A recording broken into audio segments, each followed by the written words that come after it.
वैकुण्ठ गुणानुवर्णने वैकुण्ठ गुणानुवर्णने। সবাইকে আমার সশ্রদ্ধ প্রণাম। আমরা আজকে সপ্তম দিবসে আমরা যেখান থেকে শুরু করব, এর আগের দিন আমরা পড়েছিলাম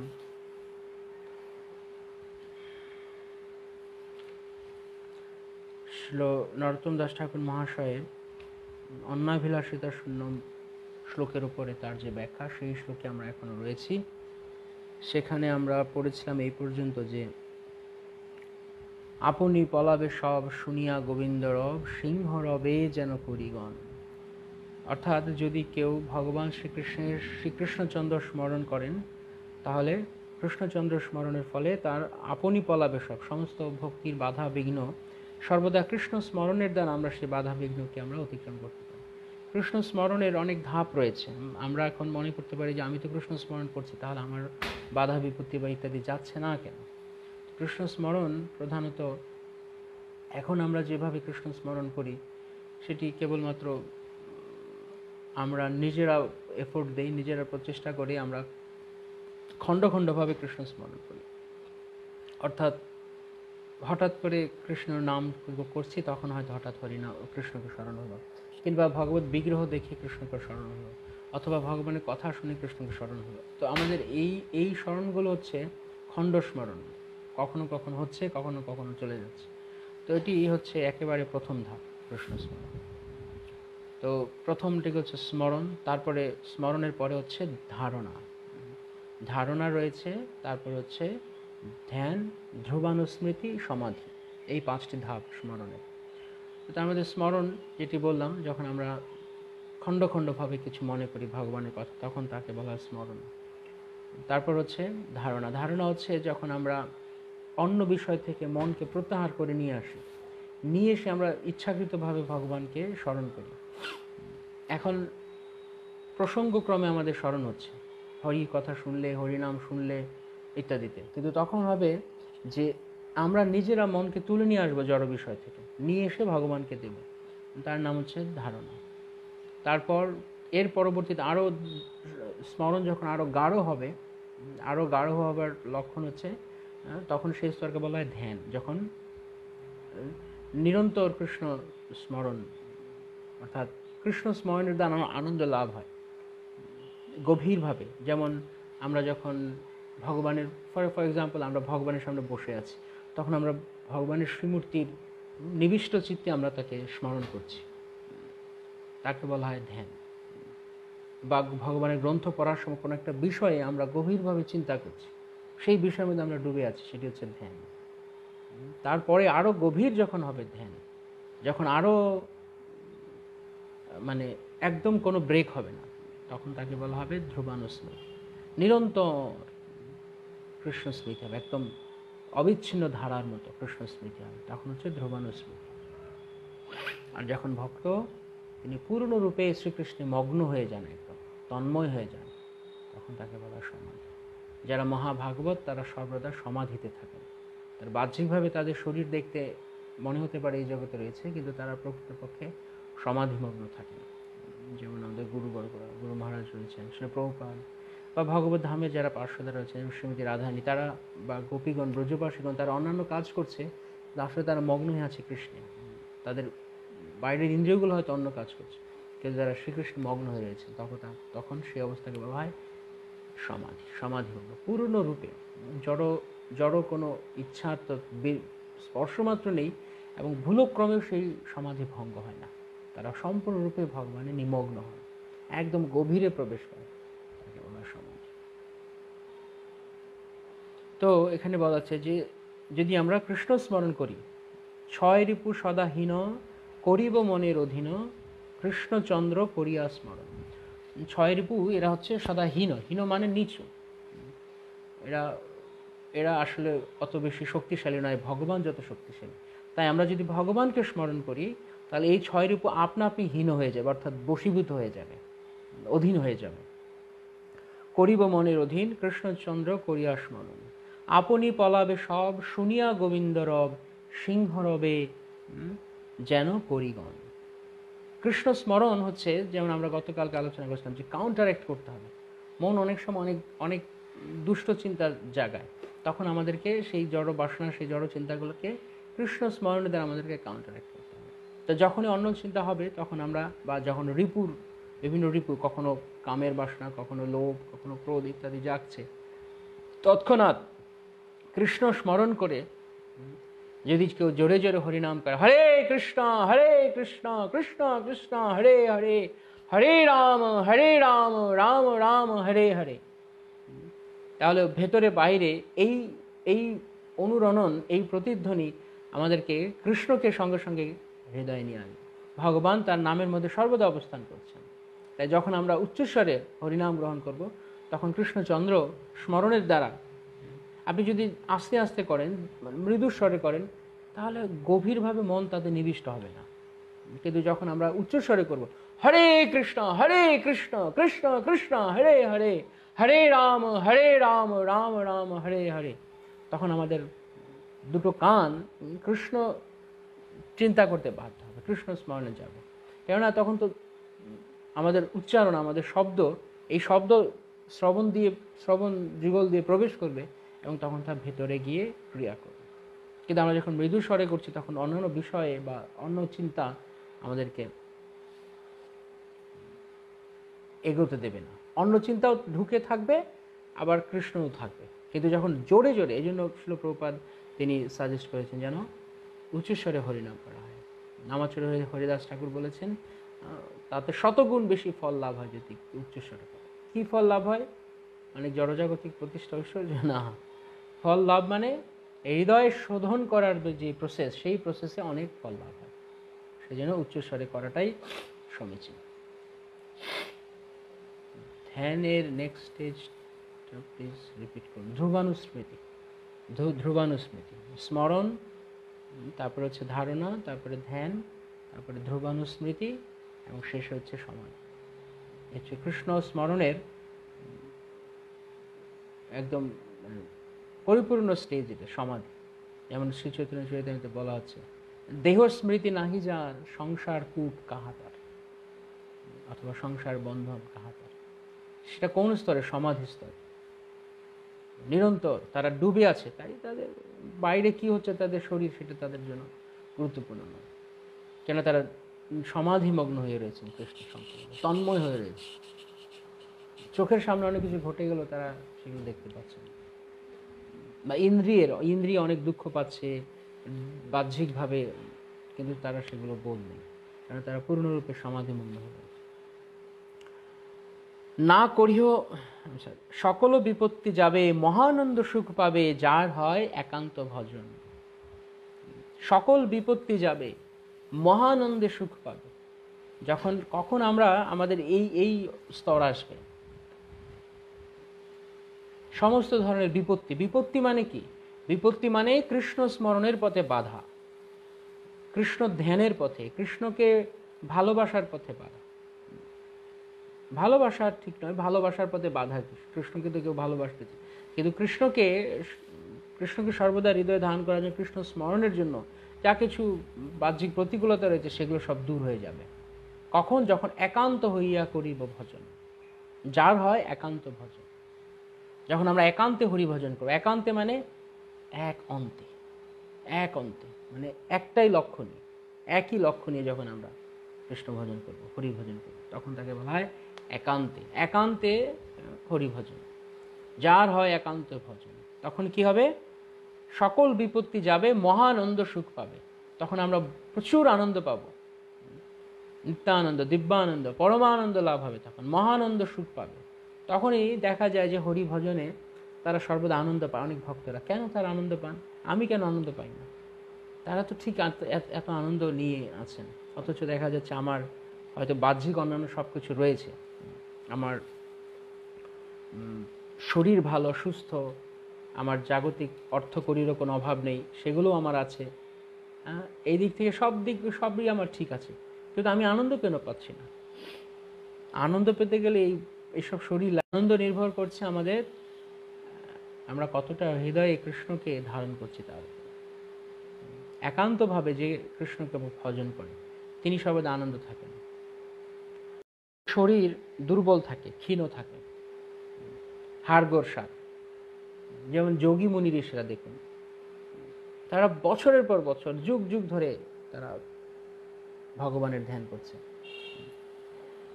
কিন্তু তারা তাদের, আমরা এরকম ক্ষীণ শরীর হলে আমরা কি মরে যাব, যখন কেউ মানে মৃত্যু কাছে আসে তখন দেখা যায় আস্তে আস্তে শুকিয়ে যায়, মরে যায়। কিন্তু এই যে এই সমস্ত মহাত্মাগণ, তারা দীর্ঘকাল ধরে তারা তপস্যা করছেন, তারা কেন ওই শরীর থাকতে পারেন? কেন ধীরে ধীরে তারা যখন দেহ থেকে আত্মচেতনায় চলে আসেন, যোগীগণ পরমাত্মার ধ্যান করেন, তখন তারা দেহের চেতনা ভুলে যায়। তো এতে করে কি হয়, শরীর হয়তো অস্থি চর্মসার হয়ে গেছে, কিন্তু আত্মা তো সে তো আনন্দে আছে, কারণ আত্মার যা প্রয়োজন সে তা দিচ্ছে, সে কৃষ্ণ স্মরণ করছে বা সে পরমাত্মার ধ্যান করছে। আমরা এখানে যোগীদেরকে বলছি না যে যোগীর আদর্শ, কিন্তু এটা কিন্তু একটা গুরুত্বপূর্ণ বিষয় যে যোগীরা তারাও পরমার্থবাদী, কিন্তু তারা, তাহলে তাদের কাছ থেকে আমরা এটি দেখতে পারি, কৃষ্ণ ভক্ত মানেই যোগী। ভগবান শ্রীকৃষ্ণ ভগবদ্গীতায় এই কথা বলছেন, যোগী নামপি সর্বেষাং মদ্গতে নান্তরাত্ম চিৎমান মদ্গতে নান্তরাত্মান। তো কে সর্বশ্রেষ্ঠ যোগী? যে সর্বদা আমার কথা অন্তরে ধ্যান করে। তো তারাও তো ধ্যান করছেন, তো তাদের অ্যাক্টিভিটিস নেই, তারা শুধু ধ্যান করছেন। আর কৃষ্ণ ভাবনামৃত হচ্ছে অ্যাক্টিভ ডিভোশন সার্ভিস। তাই এখানে সেবার মধ্য দিয়ে ভগবানকে স্মরণ করা হচ্ছে। তো সেই জন্য তাদের থেকে আমরা দেখতে পারি যে যেহেতু তারা আত্মা, যেহেতু পরমাত্মার কাজটি করছে, পরমাত্মার সঙ্গে যুক্ত হয়ে রয়েছে আত্মা, তাই তাদের দেহ শুকিয়ে গেল, অস্থি চর্মসার হয়ে গেল, সেই দেহে আত্মা যুগ যুগ শত শত বছর ধরে থাকতে পারে। কিন্তু আমাদের সুস্থ দেহ কেন আত্মা থাকতে পারে না? কি সমস্যা? আমাদের সুস্থ দেহ তো আত্মা 40, 50, 60, 80 বছর হলেই বড় জোর শেষ, কেননা এটি তখন আর আত্মার মানে আবাসযোগ্য শরীর থাকে না। কিন্তু অন্যদিকে তারা, যেহেতু তারা সর্বদা পরমাত্মার ধ্যানে রয়েছেন, তাই বাহ্যিকভাবে শরীর যাই হয়ে যাক, আত্মা সেখানে নিরন্তর আনন্দ পায়, তাই সেখানে তারা থাকতে পারেন দীর্ঘকাল, বহুকাল যাবত তারা থাকতে পারেন। তো একই রকম কথা, যদি কেউ সদা কৃষ্ণ ভজন করে, একান্তে কৃষ্ণ ভজন করে, তাহলে সে সর্বদা সুখে থাকবে, কারণ আত্মা সুখ, প্রকৃত আনন্দ আসছে আত্মা থেকে। যার আত্মায় আনন্দ, যে আত্মায় যার আনন্দ লাভ রয়েছে, তিনি সর্বদা প্রকৃত আনন্দ লাভ করবেন। সকল বিপত্তি যাবে, মহানন্দ সুখ পাবে, যার হয় একান্ত ভজন। এইভাবে যদি কেউ একান্তে হরি ভজন করে, তবে তার সমস্ত দুঃখ দূর হয়ে যাবে এবং সে আনন্দ, মহানন্দ, দিব্য আনন্দ সুখ পাবে। এবং আনন্দ কোথা থেকে আসছে? আত্মা থেকে। যেহেতু আত্মা তা ভগবানের স্মরণে রয়েছেন, আত্মার যা স্বাভাবিক ধর্ম, অর্থাৎ ভগবত চিন্তায়, ভগবত স্মরণে থাকা, যেহেতু তা ঘটছে, তাই আত্মা সর্বদা সুখী রয়েছে। না করিহ অসৎ চেষ্টা, লাভ পূজা প্রতিষ্ঠা, সদা চিন্ত গোবিন্দ চরণ। না করিহ অসৎ চেষ্টা। অসৎ চেষ্টা মানে অসৎ, মানে অনিত্য। কোন রকম অনিত্য চেষ্টা করতে না করা হয়েছে।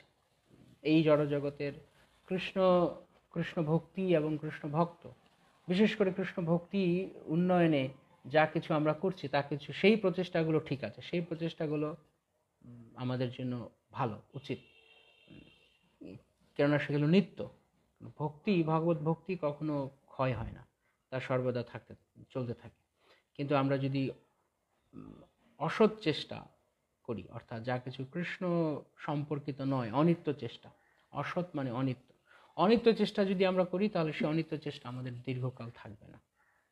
তাই বলা আছে, অসৎ চেষ্টা কেবলমাত্র সময়েরই অপচয় মাত্র। সে অসৎ চেষ্টা আমাদের কিছু উদাহরণ দিয়েছে।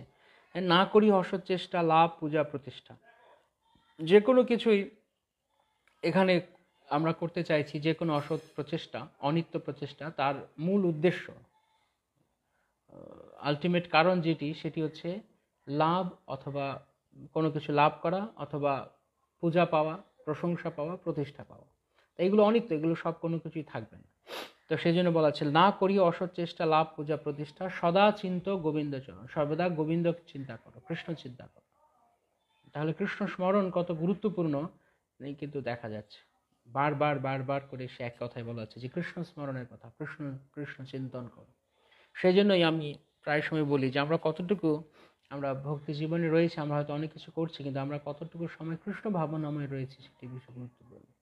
কৃষ্ণ চিন্তনে আমরা কতক্ষণ সময় রয়েছি, সেটি হচ্ছে চরমে বিচার্য বিষয়। আদারওয়াইজ বাকি অন্যান্য কিছু ঘটতে পারে, চলতে পারে, কিন্তু সেগুলো আমাদেরকে আমাদের মানদণ্ড, যে মানদণ্ডের দ্বারা আমাদের বিচার করতে হবে, সব কিছু করেও কতটুকু আমরা কৃষ্ণ স্মরণে রয়েছি। আরাধিত ইয়দি হরিস তপসা তত কিম, নারাধিত ইয়দি হরিস তপসা তত কিম, অন্তর বহির ইয়দি হরিস তপসা তত কিম, ন অন্তর বহির ইয়দি হরিস তপসা তত কিম। অনেক সাধনা ভজন করেও যদি অন্তরের বাইরে কৃষ্ণ না থাকে তাহলে কোনো লাভ নেই। তাই সর্বদা কৃষ্ণ ভাবনাময় থাকা হচ্ছে আমাদের মূল লক্ষ্য, কৃষ্ণ স্মরণ। সদা চিন্ত গোবিন্দ চরণ। অনেকভাবে গোবিন্দ চরণ, শুধু এখানে গোবিন্দ চরণ বলতে শুধু বসে ভগবানের চরণ চিন্তা করার কথাই বলা হয়নি। ভগবানের সেবার মধ্য দিয়ে, ভক্তদের সেবার মধ্য দিয়ে, শাস্ত্র কথা আলোচনার মধ্য দিয়ে, হরি নামের মধ্য দিয়ে, ভগবানকে ফুল অর্পণ করার মধ্য দিয়ে যা কিছু ভগবানকে স্মরণ করায় তা কিছুই গোবিন্দ চরণ চিন্তা।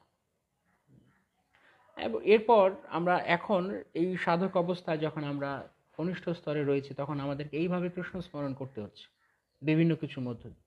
কিন্তু যখন কেউ ভক্তির আরো ঊর্ধ্বে যাবেন, উন্নত স্তরে যাবেন, তখন তাদের জন্য কৃষ্ণ স্মরণ করাটা সর্বদা সবসময় তাদের জন্য গোবিন্দ চিন্তা করাটা ইজি হবে। তখন হয়তো তারা বসে বসে গোবিন্দ চরণ চিন্তা করতে পারবে, শুধু চরণেরই, ভগবানের চরণেরই ধ্যান করতে পারবে। যেমন আমাদের আচার্য যখন তারা আমাদেরকে অ্যাডভাইস করেছেন, যখন আমরা হরিনাম করবো তখন আমরা ভগবানের চরণ চিন্তা করব, ভগবানের চরণের এক একটা চিহ্নের উপরে আমরা ধ্যান করব। কিন্তু সেটি এখন এই মুহূর্তে আমাদের দ্বারা হয়তো পুরোপুরি রূপে সম্ভব নাও হতে পারে। এই এই অবস্থা, এখন আমরা যে অবস্থা রয়েছি, তাই জন্য ছিল প্রভুপাদ তিনি বলেছেন, এখন এইদিকে চিন্তা না করে তোমরা এখন কেবল আপাতত জোরে জোরে হরিনাম করো, হরে কৃষ্ণ কৃষ্ণ কৃষ্ণ হরে হরে, হরে রাম রাম রাম হরে। তারপর ধীরে ধীরে ধীরে ধীরে এই এই শব্দ যখন হৃদয়ে প্রবেশ করতে থাকবে, এখন প্রভুপাদের কথাটা এত প্র্যাকটিক্যাল যে এই স্তরে হরিনামের শক্তি রয়েছে আমাদের হৃদয়কে কলুষমুক্ত করবার। কেননা মহাপ্রভু স্বয়ং এই কথা বলেছেন, চেত দর্পণ মার্জন। কিন্তু তাহলে আমরা যে হরিনাম করছি আমাদের চিত্তরূপ দর্পণ মার্জিত হচ্ছে না, কারণ শক্তি হরিনামে রয়েছে, কিন্তু যেহেতু আমি পাত্র হিসাবে খারাপ, আমি ক্যান্ডিডেট খারাপ, তাই হরিনাম কৃপা ক্রিয়া করছে না এমন না, কিন্তু প্রচণ্ড ধীরে, অত্যন্ত ধীরে, এত ধীরে যাচ্ছে যে বোঝা যাচ্ছে না।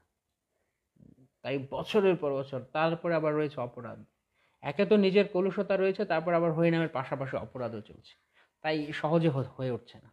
তো সেই জন্য যখন আমরা হরিনাম করতে থাকবো জোরে জোরে জোরে, তখন নামের যে ক্রিয়া প্রভাবে আমার পবিত্রতা নেই, কিন্তু নাম শব্দের হরে কৃষ্ণ রাম, এই যে চিন্ময় শব্দধ্বনি, এই শব্দধ্বনি আমার হৃদয়কে পরিষ্কার করবে। সেই জন্য জোরে জোরে হরিনাম করার কথা বলা আছে। সকল সন্তাপ যাবে, পরানন্দ সুখ পাবে, প্রেম ভক্তি পরম কারণ। সমস্ত তাপ, জড়জাগতিক তাপ, কত তাপ রয়েছে আমাদের, তাই না? কারা কারা জড়জাগতিক তাপ অনুভব করেন? আমি করি, আপনারা করেন? জড়জগতের তাপ, সন্তাপ, সম্পূর্ণই তাপ, এই জগৎটা সম্পূর্ণই তাপ। সুখের কোনো সময় নেই, কিছু না কিছু সময়, কখনো না কখনো 24 ঘন্টার মধ্যে প্রতিটা মিনিট আমাদের জন্য কিছু না কিছু উদ্বেগ, উৎকণ্ঠা, ক্লেশ নিয়ে আসছে। আমি বুঝি আর নাই বুঝি, তাপ রয়েছে প্রতি মুহূর্তে মুহূর্তে। যে আমরা যদি তাপ না থাকতো, আমরা কখনো কেউ এই জীবনে সুখের পেছনে ছুটতাম না। কেন আমরা সুখ চাই? কেন আমরা একটু হাফ ছেড়ে বাঁচতে চাই? কেন আমরা একটু শীতল থাকতে চাই? কেন? অনেকে বলছেন যে আমি করছি, আমি অনুভব করছি। তপ্তকাঞ্চন নিত্যানন্দ দাস কান্না করছে, কি তাপে? তাপে কান্না করছেন। তো যদি আমরা সুখেই থাকতাম তাহলে আমরা এগুলো চাইতাম না। তাপ অনুভব হয় বলেই আমরা করি, আমরা সন্তপ্ত, প্রতি মুহূর্তে মুহূর্তে সন্তপ্ত।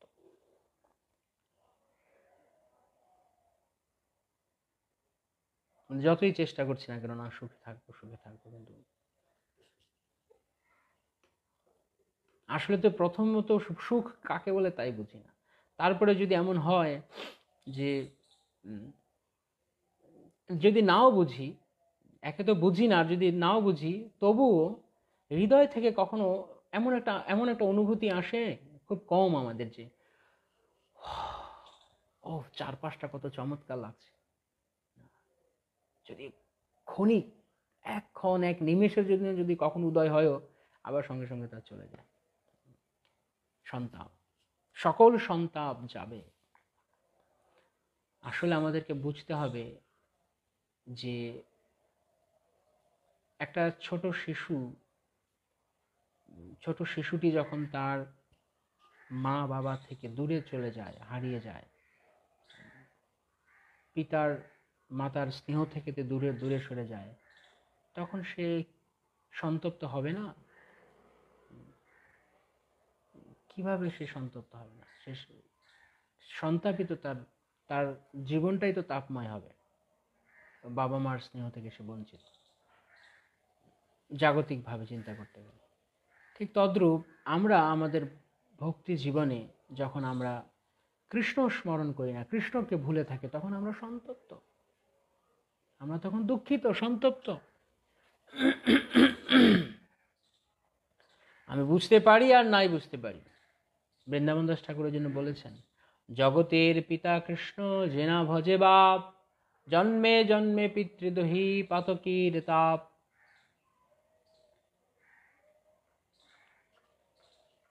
আমার দাদা হসপিটালে অ্যাডমিট, দাদার জন্য প্রে করবেন।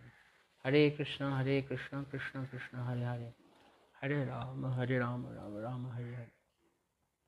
কি হয়েছে ওনার? আমরা প্রার্থনা করি ভগবানের কাছে, ভগবান ওনার সর্বমঙ্গল করুন। ভগবান যে যা ইচ্ছা ওনার প্রতি, সেটি যেন ভগবান তা দেখেন। ওনার আত্যন্তিক কল্যাণ, ওনার কৃষ্ণ স্মরণ হয় যেন সর্বদা, সে প্রার্থনা করি। হরে কৃষ্ণ। সকল সন্তাপ দূরে যাবে, আমাদের সমস্ত তাপ তখন দূর হয়ে যাবে, যেহেতু আমরা এখন কৃষ্ণকে ভুলে আছি। জগতের পিতা কৃষ্ণ, যেহেতু পিতাকে ভুলে আছি, জন্মে জন্মে পিতৃদোহীর পাতকীর তাপ। পাপের একটা তাপ রয়েছে বাংলায় বলে, আমি শুনতাম ছোট থাকতে, বাবা মা বলতো পাপের তাপ। তো আমরা যে কৃষ্ণ ভুলে আছি, আমাদের পাপ, এই পাপের তাপ আমরা ভোগ করছি এখন। তাই যখন কোনো বদ্ধ জীব সে কৃষ্ণ উন্মুখী হবে, এখন আমরা বহির্মুখ, যখন আমরা কৃষ্ণ উন্মুখ হব, তখন আমাদের কোনো তাপ অনুভব করব, তখন এই শরীরে থেকেও তারা শীতলতা অনুভব করে। কিন্তু যখন আমরা কৃষ্ণ স্মরণ করব না, কৃষ্ণ ভজনে নিমগ্ন হব না, তখন আমরা যত সুখে থাকার চেষ্টা করি, কোথাও সুখ পাবো না। আমি ব্রহ্মা হয়ে গেলে আমি সুখ পাবো না, ব্রহ্মা ইন্দ্র যা কিছু আমি হয়ে যাই, আমি সুখ পাবো না। কিন্তু আমি যদি কৃষ্ণ স্মরণ না করি, তাহলে আমি সমস্ত সুখের, চারপাশে সুখের আবরণ দিয়েও আমি সুখী হব না। এই জড় জগতে সুখ বলতে আমরা বুঝি কেবল কিছু বিলাসিতা, কিছু লাক্সারিয়াস লাইফ, এই তো, আর কিছু না। কিন্তু এটা কি সুখ? এটা কিভাবে সুখ হয়? এর আগে আমরা এগুলো অনেকবার আলোচনা করেছি, আর নতুন করে বলার কি আছে? যার কিছু এখানে সুখের অ্যারেঞ্জমেন্ট, তাকে শুধুমাত্র চামড়াকে একটু সুখ দেওয়ার জন্য। কিন্তু আমাদের আনন্দটা কি শুধুমাত্র চামড়াতে? যদি চর্মসুখী সুখ হতো, তাহলে তো সেই সুখটা সবসময় অবস্থান করতো, চলে যাচ্ছে কেন? যদি চর্মসুখী সুখ হয়, তাহলে তো থাকার কথা। কিন্তু চর্মসুখ যে আসলে জড় সুখ, জড় মানেই অনিত্য। তার প্রমাণ হচ্ছে এখন সুখ, পরমুহূর্তে নেই। এখন একটু সুখ পাচ্ছি, পরমুহূর্তে সেই সুখটি নেই, অথবা যা সুখের কারণ ছিল তাই আবার দুঃখের কারণ হয়ে দাঁড়িয়েছে। তাই শুধুমাত্র আমাদের এই যে বাহ্যিক যে সুখের কিছু রয়েছে, আপনি যা কিছুকেই ধরুন না কেন, সব কিছু, যে কোনো রকমের জড়জাগতিক এক্সাম্পল আপনি সামনে নিন, তা সব কিছু কেবলমাত্র এই চর্মকে সুখ দেওয়ার জন্য। যা দেখছি একটা সুন্দর, হয়তো আমি মনে করছি একটা কোনো ফিল্ম দেখছি, মুভি দেখছি, সেটা কাকে সুখ দিচ্ছে? শুধু চোখটাকে, আর কিছু না। এবং এই যে সুখ দিচ্ছে, 2 ঘন্টা 3 ঘন্টা 4 ঘন্টা একটা ফিল্ম দেখার পর তারপর মাথা ধরে যায়, তখন এই সুখ দুঃখের কারণ হয়ে যায়। কেউ হয়তো কোনো জাগতিক গান শুনছে, কৃষ্ণবিহীন গান, গ্রাম্য কথা, গ্রাম্য বার্তা, গ্রাম্য গান শুনছে, তখন শোনার সময় হয়তো সে একটু সুখ পেল, কিন্তু তার পরমুহূর্তে ওই জিনিসটা তাকে হতাশ করবে, কারণ সে জড়জগতের সম্পর্কে একটা ভালো ধারণা নিয়েছে, কিন্তু আসলে জগৎটা এরকম না। গানের মতো জগৎ না, মুভির মতো জগৎ না, এগুলো শুধুমাত্র ফিল্ম, কেবল ফিল্ম কখনো পৃথিবী হয় না, ফিল্ম কখনো বাস্তব হয় না, এটা একটা সিনেমাই, আর কিছু না। তো ওটা গানের মধ্যে অনেক কিছু শোনা যায়, যদি এমন হতো তেমন হতো। অনেকেই যেমন জড়জাগতিক গানে বলে যে তোমার সঙ্গে আমি কোটি কোটি বছর, শত শত বছর যদি আমি একসঙ্গে তোমার সঙ্গে থাকতে পারতাম, এর কোনো মূল্য আছে? এই কথাটার কোনো 1 টাকার মূল্য আছে? কে কার সঙ্গে কোটি বছর থাকতে পারবে? কিন্তু এই কথাগুলো যখন আমরা শুনছি তখন আমাদের কান আনন্দ দিচ্ছে। আমি হয়তো কাউকে কল্পনা করছি, কিন্তু কি লাভ? তৎক্ষণাৎ পর মুহূর্তে সেই সুখ চলে যাবে, তখন সেটি আবার দুঃখের কারণ হবে। এভাবে যে কোনো কিছু কিছু হয়তো খেতে স্বাদ লাগছে, তারপরে সেই খাওয়াই আবার পেটে গিয়ে কোনো রোগ বাঁধাবে, তখন তার দুঃখের কারণ। সেই নিয়ে জড়জগতে সব কিছু 2 in 1 প্যাক। আপনি যেখানেই আত্মাকে বাদ দিয়ে, শুধু এই একটা কথা যদি আমরা ভক্তরা বুঝে নিতে পারি যে আমি আত্মাকে বাদ দিয়ে আমি যদি কেবলমাত্র দেহের সুখের জন্য চলি, তাহলে আমি তো সুখী হতে পারবই না, বরং বারবার বারবার বারবার বারবার আমাকে কেবল দুঃখ পেতে হবে। কারণ আমি জেনে শুনে বুঝে আমি আমার দুঃখের রাস্তা, তাহলে আমি কি বোকা, আমি কি মূর্খ, না আমি চালাক? জ্ঞানী আর মূর্খ, আমি জ্ঞানী না আমি মূর্খ? আমি জানি যে এটা আমাকে দুঃখ দেবে, তারপর আমি তাই করছি। আর যে বুদ্ধিমান, যে জ্ঞানী, সে তা করে না। আদ্যবন্ত কন্তীয় নতেষু রমতে বুধ, ভগবান বলছেন নতেষু রমতে বুধ। বুধ মানে যারা বুদ্ধিমান, আর যারা মূর্খ তারাই কেবল তাদের সুখ খোঁজার চেষ্টা করে। কামস্তৈত জ্ঞান প্রপদ্যন্তে অন্য দেবতা। দেবতা বা দেবতা বলতে শুধু দেবতাই নয়, কৃষ্ণ ভিন্ন অন্য কোনো কিছুর প্রতি ভরসা করা, অন্য কোনো কিছুর প্রতি আশ্রয় নেওয়া, শরণ নেওয়াই হচ্ছে কামস্তৈত জ্ঞান। কামনা বাসনার দ্বারা সমস্ত জ্ঞান অপহৃত হয়েছে। তাই এই একটা কথা আমাদেরকে বুঝে নিতে হবে যে এই জড়জগতের সবকিছু কেবলমাত্র আমার এই 1 মিলিমিটারের চামড়ার সুখ দিতে পারে, তার বেশি না, এবং পরিণামে তার দুঃখ দিবে। তার চেয়ে ভালো আমাদের কৃষ্ণ স্মরণের দিকে যাওয়ার চেষ্টা করা। প্রথমত ভালো লাগবে না, ইচ্ছা করবে না, মন চাইবে না। মন ইচ্ছা করবে একটু শুয়ে থাকি, একটু ঘুমিয়ে থাকি, একটু মোবাইলে অন্য কিছু দেখি, চালাই, কিন্তু মন চাইবে না কৃষ্ণ কিছু দেখতে, কৃষ্ণ সম্পর্কিত কিছু শুনতে, কৃষ্ণ সম্পর্কিত কিছু দেখতে। বা না, একটু যাই, ঠিক আছে, আমি আমি ভগবানের অল্টারের সামনে বসে একটু হরিনাম জপ করি, ভগবানের কাছে বসে। তো আমাদের কাছে চয়েস রয়েছে দুটোই। আমাদের ইন্দ্রিয় রয়েছে এবং ইন্দ্রিয়ের বিষয় রয়েছে, জড় বিষয় রয়েছে, চিন্ময় বিষয় রয়েছে। এখন আমি কতক্ষণ চিন্ময় বিষয়কে ধারণ করবো আর কতক্ষণ জড় বিষয়কে, আমার উপর নির্ভর করছে। সেজন্যই অ্যাকচুয়ালি চরমে আমরাই আমাদের দুঃখের কারণ, আমরাই আমাদের সুখের কারণ, কেউ সুখের কারণ না। বাহ্যিক বস্তুটি সুখের কারণ নয়। বাহ্যিক বস্তুর অনুভূতির দ্বারা আমি যে সুখ পাচ্ছি, সেটা আমি সুখ মনে করছি বলে আমি মনে করছি আমি সুখ পাচ্ছি। যদি আমি সুখ মনে না করি, যেমন একই জিনিস, যে বস্তুটি যেখানে, যেমন ভগবদ্গীতা ভগবান বলছেন যে জ্ঞানী ব্যক্তিরা, যোগীরা, মুনিরা যেখানে আনন্দ পান, সেখানে জড়জাগতিক লোক ঘুমিয়ে থাকে। তো যেই বস্তুটি বা যেই পরিস্থিতিটি মূর্খের জন্য আনন্দদায়ক, তা কিন্তু ভগবত ভক্তের জন্য আনন্দদায়ক নয়। তাই বস্তুটি আনন্দের নয়, সে বস্তু থেকে যে অনুভূতিটা আমরা গ্রহণ করছি, সেই অনুভূতির উপরে নির্ভর করছে সেটি সুখের হবে না সেটি দুঃখের হবে। যেমন এখন যারা জড়জাগতিক বিষয় দেখতে পছন্দ করে, তাদের কাছে আপনি যত গিয়েই হরি কথা বলুন না কেন, ভগবানের অপ্রাকৃত লীলার কথা বলুন না কেন, তারা সুখ পাবে না। তারা বিরক্তি লাগছে, বন্ধ করো।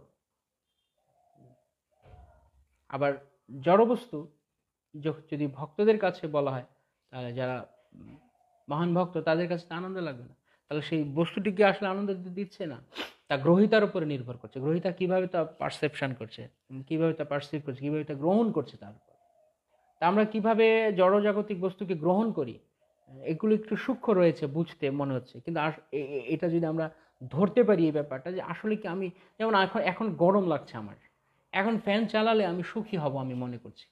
কিন্তু কেউ যদি এই কথাটা ভেবে নেয় যে না, আমার ফ্যানে সুখ নেই, আমি ভালো লাগছে, আমার আমি আনন্দ পাচ্ছি, আমি ঠিক আছি, আই এম ওকে, সে কিন্তু গরম, যত গরম হোক সে সহ্য করতে পারবে। সে যদি মনে করে নেয় যে না ঠিক আছে, সহ্য করতে পারবে। আপনারা কখনো এরকম এক্সপিরিয়েন্স হয়েছে আপনাদের?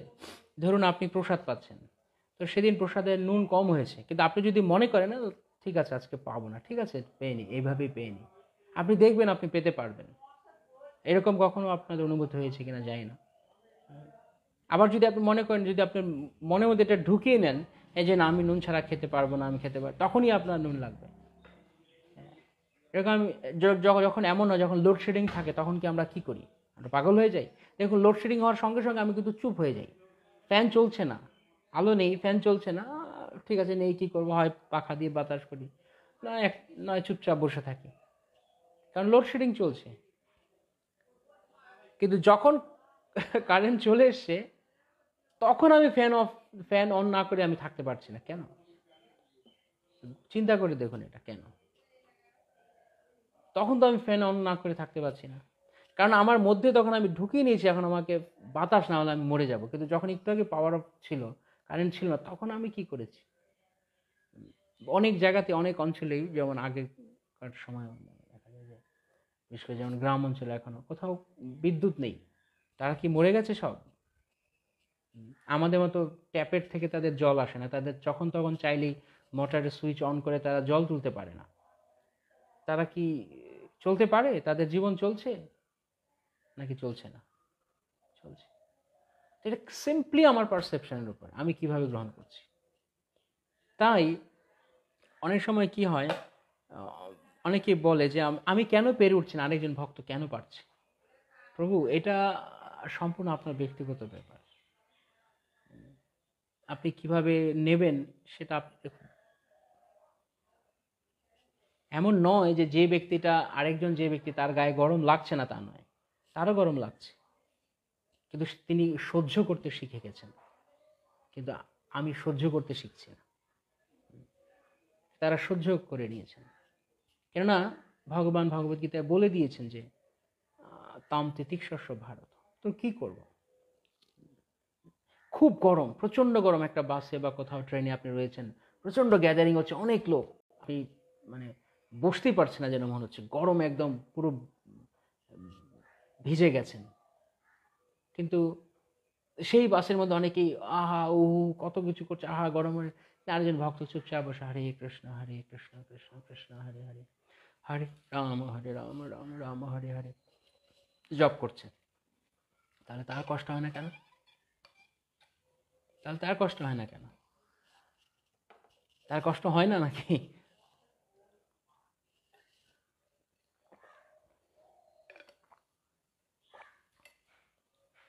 তিনি সেটা সহ্য করেন না।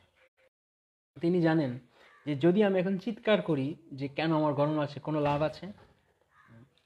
তো যারা ভক্তি জীবন অনুশীলন করছেন তারা দয়া করে এই ব্যাপারটাকে আয়ত্ত করার চেষ্টা করুন। এই জড়জগতে কমপ্লেন করে কোনো ফায়দা নেই, বিন্দু মাত্র ফায়দা নেই। কারণ এই জড়জগৎটাকে ভগবান এইভাবে তৈরি করেছেন যেখানে আমাকে দুঃখ পেতে হবে, জাস্ট মুখে জিপ লাগিয়ে চুপচাপ সহ্য করতে হবে।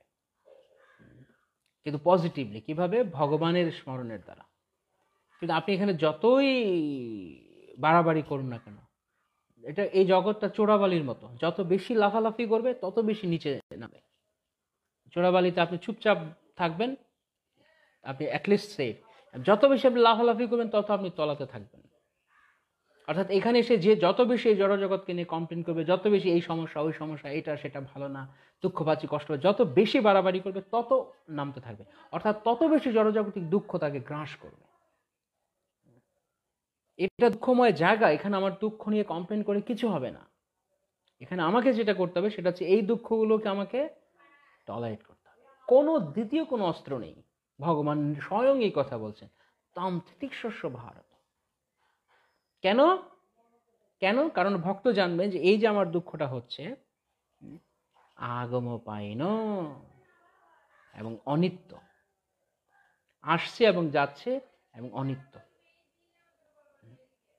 সুতরাং আসছে এবং যাচ্ছে এই দুঃখ, তাই দয়া করে এই দুঃখকে নিয়ে বেশি বাড়াবাড়ি করা উচিত নয়।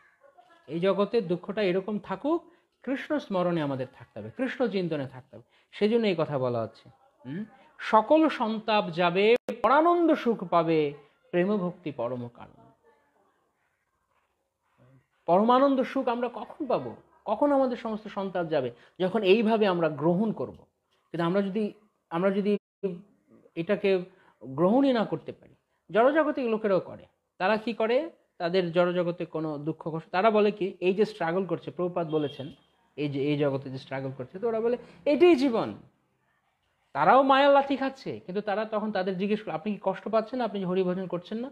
না না, এটাই তো জীবন। হ্যাঁ, এরকমই তো হবে, বয়স হলে ছেলেমেয়েরা বৃদ্ধাশ্রমে পাঠিয়ে দিবে, এটাই তো জীবন। বা এই যে এত কম্পিটিশন, পড়াশোনা বলুন, চাকরির বাজারে বলুন, এটাই তো জীবন, স্ট্রাগল করাই তো জীবন। নো, প্রভুপাদ বলে স্ট্রাগল করা হলো শুয়োর কুকুরের কাজ। শুয়োর কুকুর স্ট্রাগল করে, মানুষ স্ট্রাগল করবে এটা? মানুষ স্ট্রাগল করার, মানুষ ভগবানের সন্তান, ভগবানের সন্তানের স্ট্রাগল করতে হয়? যার বাবা কোটিপতি সে স্ট্রাগল করে না। কিন্তু যে কোটিপতির যে সন্তান তার বাবাকে ভুলে গিয়ে দূরে সরে গেছে, বাবার থেকে আলাদা হয়ে গেছে, তাকে স্ট্রাগল করতে হয়। আমরা স্ট্রাগল করছি এই কারণে, কারণ আমরা বাবাকে ভুলে গেছি। জন্মে জন্মে পিতৃদোহী পাতকের তাপ, তাই জন্য আমরা সন্তাপ পাচ্ছি। কিন্তু আমি যদি আবার বাবাকে স্মরণ করি, তাহলে বাবার সঙ্গে যদি আমি আবার যুক্ত হয়ে যাই, আর কোনো তাপ। তো যারা মনে করে এই জড়জগতে দুঃখ কষ্ট পাওয়াটাই দিস ইজ লাইফ, এরা হচ্ছে মানে মূর্খ ফিলোসফার, মূর্খ দার্শনিক। জীবনে কিসের দর্শন? জন্ম মৃত্যু জরা ব্যাধি দুঃখ দোষানো দর্শন। কেবলমাত্র জন্ম মৃত্যু জরা ব্যাধি, এই চারটি হচ্ছে দুঃখ প্রকৃত দ্রষ্টার কাছে, আর কিছু দুঃখ না। অর্থাৎ এই জন্ম মৃত্যুর চক্রটা তার কাছে দুঃখ। এই জড়জগতের দুঃখ কষ্টগুলো, এগুলো তো আপনি যদি জন্ম মৃত্যু জরা ব্যাধি এই চারটে কষ্টকে চিন্তা করেন, তাহলে বাকি যে সমস্ত দুঃখ কষ্ট আছে না, সেগুলোর আপনার কাছে গায়েই লাগবে না। কাউকে যদি একটা বড় পাথর নিয়ে যদি তার হাতটা থেতলে দেয়, হ্যাঁ, যদি এরকম কাউকে কষ্ট দেয়, এরকম একটা পানিশমেন্ট দেওয়া হয়, এরপরে সে হয়তো তার পানিশমেন্ট কমে গিয়ে তাকে পানিশমেন্ট দেওয়া হলো না, তার হাতে এখন স্টিলের স্কেল দিয়ে বা কাঠের স্কেল দিয়ে তাকে হাতের মধ্যে এরকম মানে দেওয়া হবে, হাতের মধ্যে তার মার দেওয়া হবে, তাহলে সে দুঃখ অনুভব করবে? একটু আগে তাকে পাথর দিয়ে তার হাতলে থেততেছে, তো সেই হাত থেতলানোর কষ্টর চেয়ে সেই স্কেল বা স্টিলের স্কেল হোক বা কাঠের স্কেল, সেদিন মারার কি তার দুঃখ লাগবে না? তো জন্ম মৃত্যু জরা ব্যাধি, এই যে বড় দুঃখকে সে অনুভব করতে পেরেছে তার জীবনে, তার কাছে এই জগতের দুঃখ কষ্ট, ও বললো, সে এই কথা বললো, এ আমাকে ভুলে গেল, আমাকে, এইগুলো তার কাছে কোনো কিছুই না, এগুলো কোনো দুঃখই নেই জড়জগতে। তাই ভগবান বলছেন প্রকৃত দ্রষ্টা সে, যে এই চারটে বস্তুকে শুধু দুঃখ দেখে। এই জগতে কোনো সমস্যা নেই, সব ঠিক আছে, এভরিথিং ইজ ফাইন, শুধুমাত্র একটাই দুঃখ, কেন জন্ম নিলাম, মরে যাব, জরা ব্যাধি এগুলো। তাই এই চক্র থেকে তিনি উদ্ধার হতে চান। কিন্তু এখন আমরা অযথা অকারণে আমরা জড়জাগতিক দুঃখ কষ্ট আমরা ক্রিয়েট করেছি। এগুলো অ্যাকচুয়ালি এগুলো কৃত্রিমভাবে বানানো। আমাদের কোনো দুঃখ নেই, আমাদের জড়জাগতিক কোনো দুঃখ নেই। আমাদের কেবল একটাই রোগ, সমস্ত দুঃখের একটাই মূল কারণ, মূল উৎস, কৃষ্ণ বিস্মৃতি, কৃষ্ণ ভুলে যাওয়া। তাই যখনই আমরা কৃষ্ণ স্মরণে আবার যুক্ত হচ্ছি, সকল সন্তাপ যাবে, পরানন্দ সুখ পাবে, এই প্রেম ভক্তি পরম কারণ। তখন আমরা ভক্তি লাভের, এই জড়জগতের সুখ দুঃখ থেকে যখন আমরা এগুলোকে যখন ট্রান্সেন্ড করবো, আমরা যখন এগুলোর ঊর্ধ্বে উঠে যাব, তখন আমরা কৃষ্ণ ভক্তিতে আনন্দ লাভের যোগ্যতা লাভ করবো। নাহলে ভগবান ভগবদ গীতায় কেন এই কথাটা বলছেন যে ন শোচতি ন কাঙ্ক্ষতি, সেই ব্রহ্মভূত প্রসন্ন আত্মা ন শোচতি ন কাঙ্ক্ষতি, সেই স্তর থেকে শিল প্রভুপাদ তাৎপর্য লিখছেন, প্রকৃতপক্ষে এই স্তর থেকে শুদ্ধ ভগবত সেবা আরম্ভ হয়।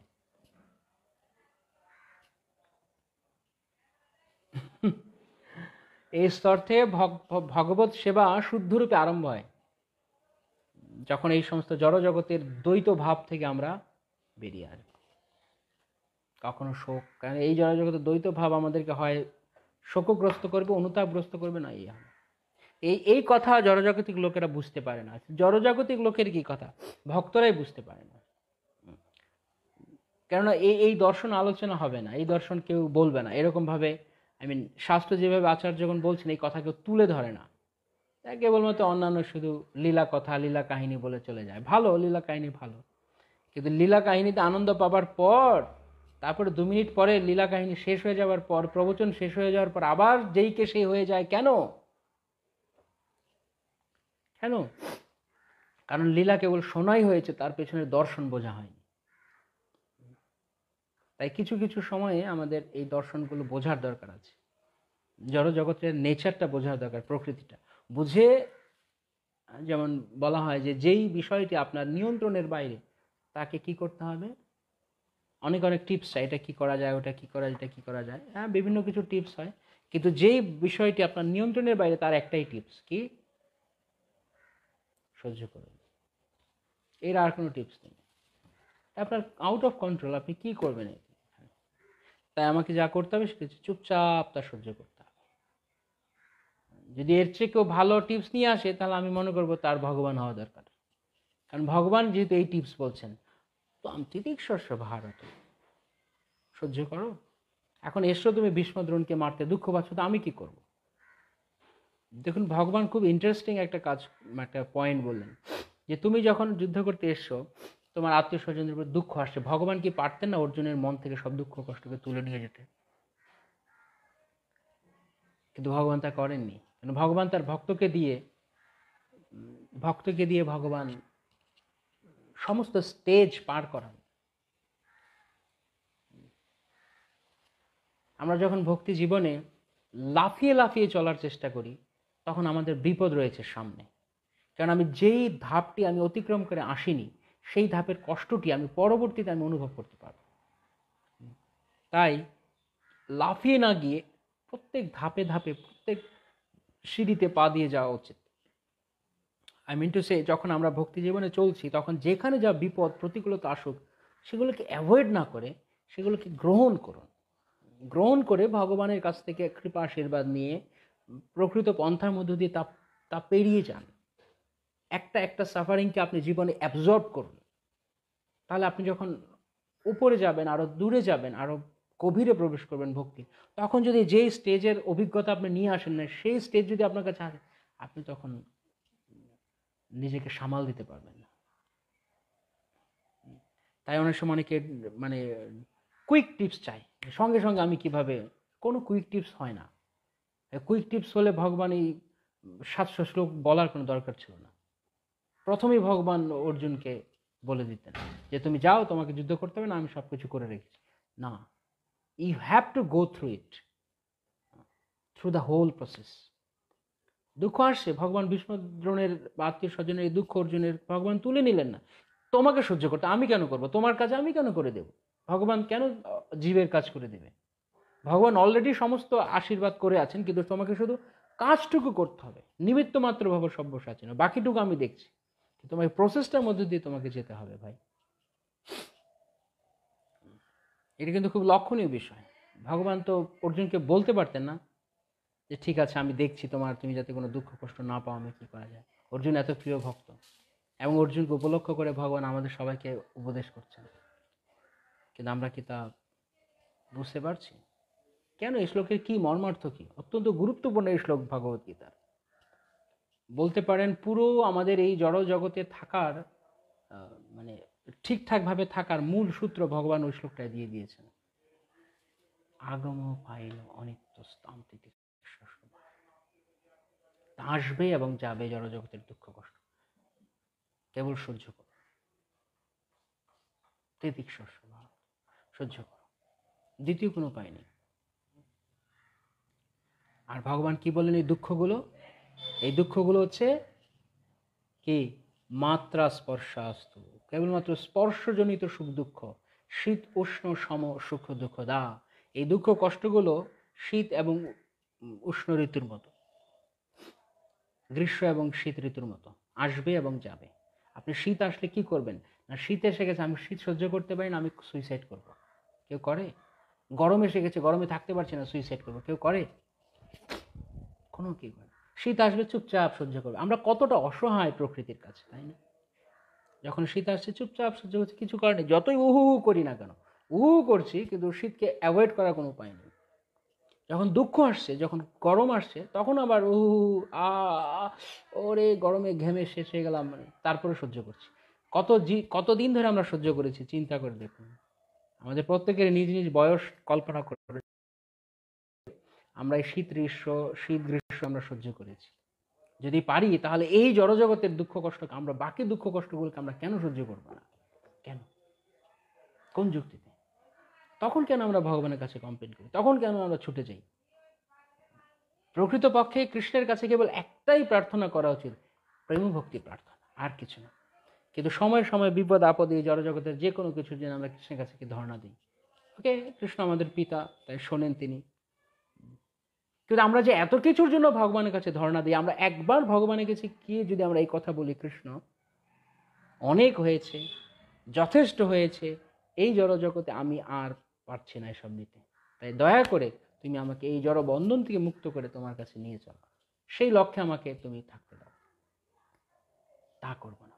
এখানেই কিভাবে সুন্দর বন্দোবস্ত করে ঠিকঠাকভাবে থাকা যাবে শুধু সেই চিন্তা করছি। তাহলে আমি কিরকম বুদ্ধিমান। এই কারাগারের মধ্যেই আমি ঠিক করছি যে কারাগারে আমি কিভাবে ভালো থাকবো, এখানে আমি কিভাবে আমার ব্যবস্থা ঠিক রাখবো। এখানে আপনার ঠিক রাখার দরকার কি পড়েছে? কেন আমরা চলে যাচ্ছি না? এখানে থাকবো কেন? এটা তো থাকার জায়গা নয়, এটা একটা পান্থশালা। পান্থশালায় কেউ চিরকাল থাকে? কিন্তু আমি পান্থশালায় গিয়ে আমার ঘর মনে করে বসে আছি, আর পান্থশালা আমি সাজাচ্ছি, গোছাচ্ছি, সুন্দর করছি। আরে দুদিন পরে তুমি চাও বা না চাও তোমাকে লাথি দিয়ে এখান থেকে বের করে দেওয়া হবে। তাই এখানে যেন সুখ না হয়, এখানে যেন, দুদিনের জন্য ভাড়া নিয়েছি পান্থশালা, তাকে আমার কেন এত চিন্তা? সহ্য করে নিই না দুটো দিন। তো এইভাবে এই জড়জগতে সবকিছু আমাদের সহ্য করার অভ্যাস করতে হবে। পাণ্ডবরা কেন দুঃখ কষ্টের মাঝে দিন পার করতে হয়েছিল? কৃষ্ণ তো ওদের সাথে ছিল। ভগবান ওদের সাথে থেকেও ভগবান দেখিয়েছে আমি তোমার সাথে থাকলেও এই জড়জগতের দুঃখ কষ্ট তোমাকে পেতেই হবে। তো পাণ্ডবরা কি করেছেন যখন দুঃখ কষ্ট পেয়েছে? সুভাষ সরকার প্রভু কি করেছে? হ্যাঁ কৃষ্ণ তুমি কি করলে, তুমি আমাদের এত দুঃখ দিলে, হায় হায় হায় সর্বনাশ, কৃষ্ণ তুমি থাকতে আমাদের কেন এরকম হলো, এমন করেছে পাণ্ডবেরা। কৃষ্ণ তাদের সঙ্গে সঙ্গে ঘুরছে, তাদের সঙ্গে সঙ্গে কৃষ্ণ রয়েছেন। তারা দুঃখ পাচ্ছে, তারা হ্যাঁ কৃষ্ণ এখন কি করা যায়, এই সমস্যা এসছে, কি করা যায়, কিভাবে এটাকে, ব্যাস ভগবান দেখিয়েছেন যে এখানে থাকলে দুঃখ পেতে হবে, আমার ভক্তকে দুঃখ পেতে হবে। আমার ভক্ত যে দুঃখ থেকে বাইরে এমন না, কিন্তু আমার ভক্ত দুঃখতে মুষড়ে পড়ে না। আমি আরেকজনে বলেছি, how you react that matters. দুঃখ পাওয়াটা ম্যাটার না, এটা তো থাকবে, এটা তো এখানকার ধর্ম, কিন্তু আপনি কিভাবে রিঅ্যাক্ট করছেন সেটা হচ্ছে বড় কথা। আমি কি বললাম একটু আগে, একটু ভালো করে এই ব্যাপারটা আপনারা চিন্তা করে দেখুন। এটা আপনাদের কাছে কি মনে হয় এটা কোনো প্র্যাকটিক্যাল টিপস? একটু দেখুন। আমি আমার জীবনে চেষ্টা করি এইভাবে, যখন কোনো দুঃখ কষ্ট আসবে তখন সবার প্রথমে এই কথাটা চিন্তা করুন যে এই যে দুঃখটা এলো, হ্যাঁ, কেউ একটা কথা বলেছে, দুঃখ পেয়েছে, অনন্তকাল এই দুঃখটা পাবো? বা কেউ আমাকে থাপ্পড় মেরেছে, গালে ব্যথা লেগেছে, সবসময় দুঃখটা থাকবে? কোনো একটা বিভৎস দৃশ্য দিয়ে দেখেছি, সেই সেই দেখার অনুভূতির দুঃখ কি চিরকাল থাকবে? প্রথমত এটা চিন্তা করুন। না, থাকবে না। কতদিন? একটু সময় নিলে হয়ে যাবে। Time is the great healer. একটু সময় নিলে হয়ে যাবে। তাহলে একটু সময় যদি আমরা নেই, কিন্তু তা না করে আমি সেই দুঃখটাকে, অ্যাকচুয়ালি দুঃখটা যতটা নিত্য নয়, যতটা পারপিচুয়াল নয়, আমি দুঃখটাকে পারপিচুয়েট করছি, আমি তাকে দুঃখটাকে লেংদি করে দিচ্ছি। আমি আমার ভাবনার মধ্যে দিয়ে, আমার চিন্তার মধ্যে দিয়ে আমি দুঃখটাকে চিরস্থায়ী করে নিচ্ছি, কিন্তু আসলে দুঃখটা চিরস্থায়ী নয়, দুঃখটা ক্ষণস্থায়ী। কিন্তু আমি এটাকে এমনভাবে এটাকে গ্রহণ করছি, দুঃখ দুঃখ দুঃখ দুঃখ, দুঃখটা এইভাবে ভাবলে তো আপনি দুঃখ থেকে কখনো বেরিয়ে হতে পারবেন না। তাই এই জড়জগতে যে সমস্ত দুঃখ কষ্টগুলো রয়েছে, প্রথমত এটা দেখুন, এটা অনিত্য, এটা থাকবে না। ভগবানের বলছে এই জগৎটা অনিত্য, দুঃখ কষ্ট নিত্য হবে কোথেকে? আমার জীবনের অস্তিত্বটাই 50 বছর অনিত্য, তাহলে দুঃখ কষ্টটা চিরকাল থাকে কোথেকে? সেই জন্যই তো ভগবানের ভক্ত সেই নীতিকে তিনি পালন করতে পারেন। কোন নীতি মনে আছে আপনাদের? তত্ত্বে অনুকম্পাং সুসমীক সময়। এই জন্য পারেন, কারণ এগুলো আসবে এবং যাবে, এর কোনো স্থায়িত্ব নেই। তাই ভক্ত এসব নিয়ে মাথা ঘামান না, তার কেবল একটাই চিন্তা, কিভাবে আমি একান্তে হরি ভজন করব। আর এই দুঃখগুলো যে ঘটছে, এই এই দুঃখটা কি বললাম, দুঃখটা একটা অনুভূতি, ফ্যান নেই, গরম লাগছে, আমি যদি মনে করি না আমার গরম লাগছে না, আমি ঠিক আছি, তাহলে আমাকে কে দুঃখ দিবে? আমার পাশে আরেকজন একদম হাঁসফাঁস করছে, মরে যাচ্ছে, তাহলে আমি এটাকে একসেপ্ট করে নিচ্ছি, আমার কাছে দুঃখ লাগছে না। এখন আপনি বলবেন জড়জাগতিক লোকেরাও তো এই কথাটাই বলে সংসারে স্ট্রাগল করতে গেলে। তারা মূর্খ এই কারণে, কারণ তারা প্রকৃত তত্ত্ব না জেনে সহ্য করে। সংসারে দুঃখ কষ্ট পাওয়াটা মনে করে এইটাই জীবন, এবং এই দুঃখ কষ্টের মধ্যে সে সুখ খুঁজে, তাই সে মূর্খ। কিন্তু ভক্ত তার দুঃখ কষ্টকে সহ্য করাকে তিনি মূর্খ নন, কেননা তিনি জানেন দুঃখ কষ্ট যিনি দিচ্ছেন ভগবান শ্রীকৃষ্ণ, তিনি আমার পরম পিতা, তিনি আমাকে দুঃখ দিচ্ছেন এই জন্য আমি যেন তাকে স্মরণ করি। তাই জন্য তাকে স্মরণ করার ফলে মহানন্দ সুখ পাবে, সকল সন্তাপ যাবে, সকল সন্তাপ যাবে। কৃষ্ণকে স্মরণ করার দ্বারা তার সমস্ত দুঃখ যাচ্ছে। আর এই কৃষ্ণ স্মরণ করছে না, এই দুঃখটাকে সুখ মনে করছে। দ্যাটস কল্ড ইলিউশন, বিভ্রান্তি, ভ্রম। দুঃখ কখনো সুখ হতে পারে না। ভক্ত দুঃখকে দুঃখই জানেন, কিন্তু তিনি তা সহ্য করেন। তিনি জানেন এটা ভগবানের বিধান, এটা আমাকে সহ্য করতে হবে। আর জাগতিক লোক, যার কৃষ্ণ সম্পর্কে কোনো ধারণা, যে কৃষ্ণের কাছে শরণাগত হয় না, সে দুঃখকে সুখ মনে করে। দুটো আলাদা জিনিস, দুটো সম্পূর্ণ আলাদা বিষয়। বুঝতে হবে এই কথাটা। বোঝা যাচ্ছে আমি কি বলছি? কেউ বুঝতে পারছেন পয়েন্টটা, নাকি সবাই চুপচাপ শুধু হা করে ভাবছেন, শুনছেন কি বলছে? একটু একটু নিজের ভেতরে নিজেকে চিন্তা করুন, অন্তর্মুখী হন। এই জন্য ভক্তি রাজ্যে আগে বাড়তে গেলে অন্তর্মুখী হতে হবে। আমরা সবাই বহির্মুখী, আমরা ভেতরে চিন্তা করি না, এই সুখ দুঃখগুলোর প্রকৃতি নিয়ে আমরা চিন্তা করি না, ভাবি না। যখনই দুঃখ পাচ্ছি, ভগবান তো ভগবদ্গীতায় বলে দিয়েছেন অনিত্য। এই করোনা ভাইরাস নিয়ে এখন সারা পৃথিবী, করোনা ভাইরাস কি নিত্য? কোনোদিনও না। যদি করোনা ভাইরাস নিত্য হতো, কেউ কেউ বলছে করোনা ভাইরাস নাকি চিরকাল থাকবে, গুজব ছড়িয়ে দিচ্ছে, পাগল, স্রেফ পাগল। কারণ যদি করোনা ভাইরাস নিত্য হয়, তাহলে ভগবান ভগবদ্গীতা যা বলছেন তা মিথ্যা। ভগবান মিথ্যা না, এই সমস্ত তথাকথিত সমস্ত বুজুর্গি করার লোক মিথ্যা। করোনা ভাইরাস কিভাবে নিত্য হয়? হ্যাঁ, এটা একটা লেংদি, অনেকদিন থাকছে, কর্মফলে অনেকদিন থাকবে, কিন্তু তা একসময় চলে যাবে। সব কিছু এরকম আসবে এবং চলে যাবে, কোনো কিছু এখানে নিত্য নয়। আপনার সুখটা যেমন নিত্য নয়, আপনার দুঃখটাও এখানে নিত্য নয়, সব এখানে নিত্য। তাই সুখেও ভক্ত বিগত স্পৃহ, দুঃখেষু অনুদ্বিগ্নমনা, দুঃখেষু অনুদ্বিগ্নমনা সুখেষু বিগত স্পৃহ, বিতরাগ ভয় ক্রোধা স্থিত ধীর মনিরুচ্যতে। তিনি সুখ পেলে একদম লাভঝাপ শুরু করেন না, শিম্পাঞ্জির মতো। ও সুখ পেয়েছি, সুখ পেয়েছি, আনন্দ পেয়েছি, কারণ তিনি জানেন এই সুখ থাকবে না। আবার দুঃখ পেলেও তিনি একদম ভেঙে পড়েন না। যেমন কালকে একজন প্রশ্ন করছেন যে কেউ কেউ ডিপ্রেশনে আছে, একদম ডিপ্রেসড আছে, সে কি করবে? বাতায় ডিপ্রেশন কেন? দুঃখ পেয়ে একবার মুষড়ে পড়ার কি আছে এই জগতে? যে কেবলমাত্র যখন কৃষ্ণ নেই তখন জীবনে দুঃখ পাওয়ার, আদারওয়াইজ দুঃখ পাওয়ার কোনো কারণ নেই এই জগতে। কারণ এই জগৎ এটা দিয়ে বানানো।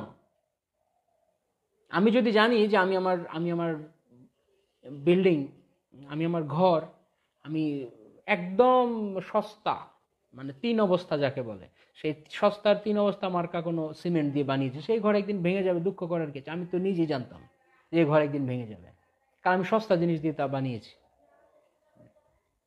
ঠিক তদ্রূপ ভক্ত জানেন যে ভগবান বলেছেন দুঃখালয়ম, তোমার বাড়ির প্রতিটি বালিকণা, সিমেন্ট, রড, তুমি যাই বলো না কেন, তার একটাই নাম দুঃখ। তো দুঃখ দিয়ে বানিয়েছি আমি এটাকে। এখানে তুমি কিভাবে সুখের প্রত্যাশা করো? হে মূর্খ, এখানে কিভাবে সুখের প্রত্যাশা করো? তাই ভক্ত তিনি সুখ এখানে খোঁজেন না।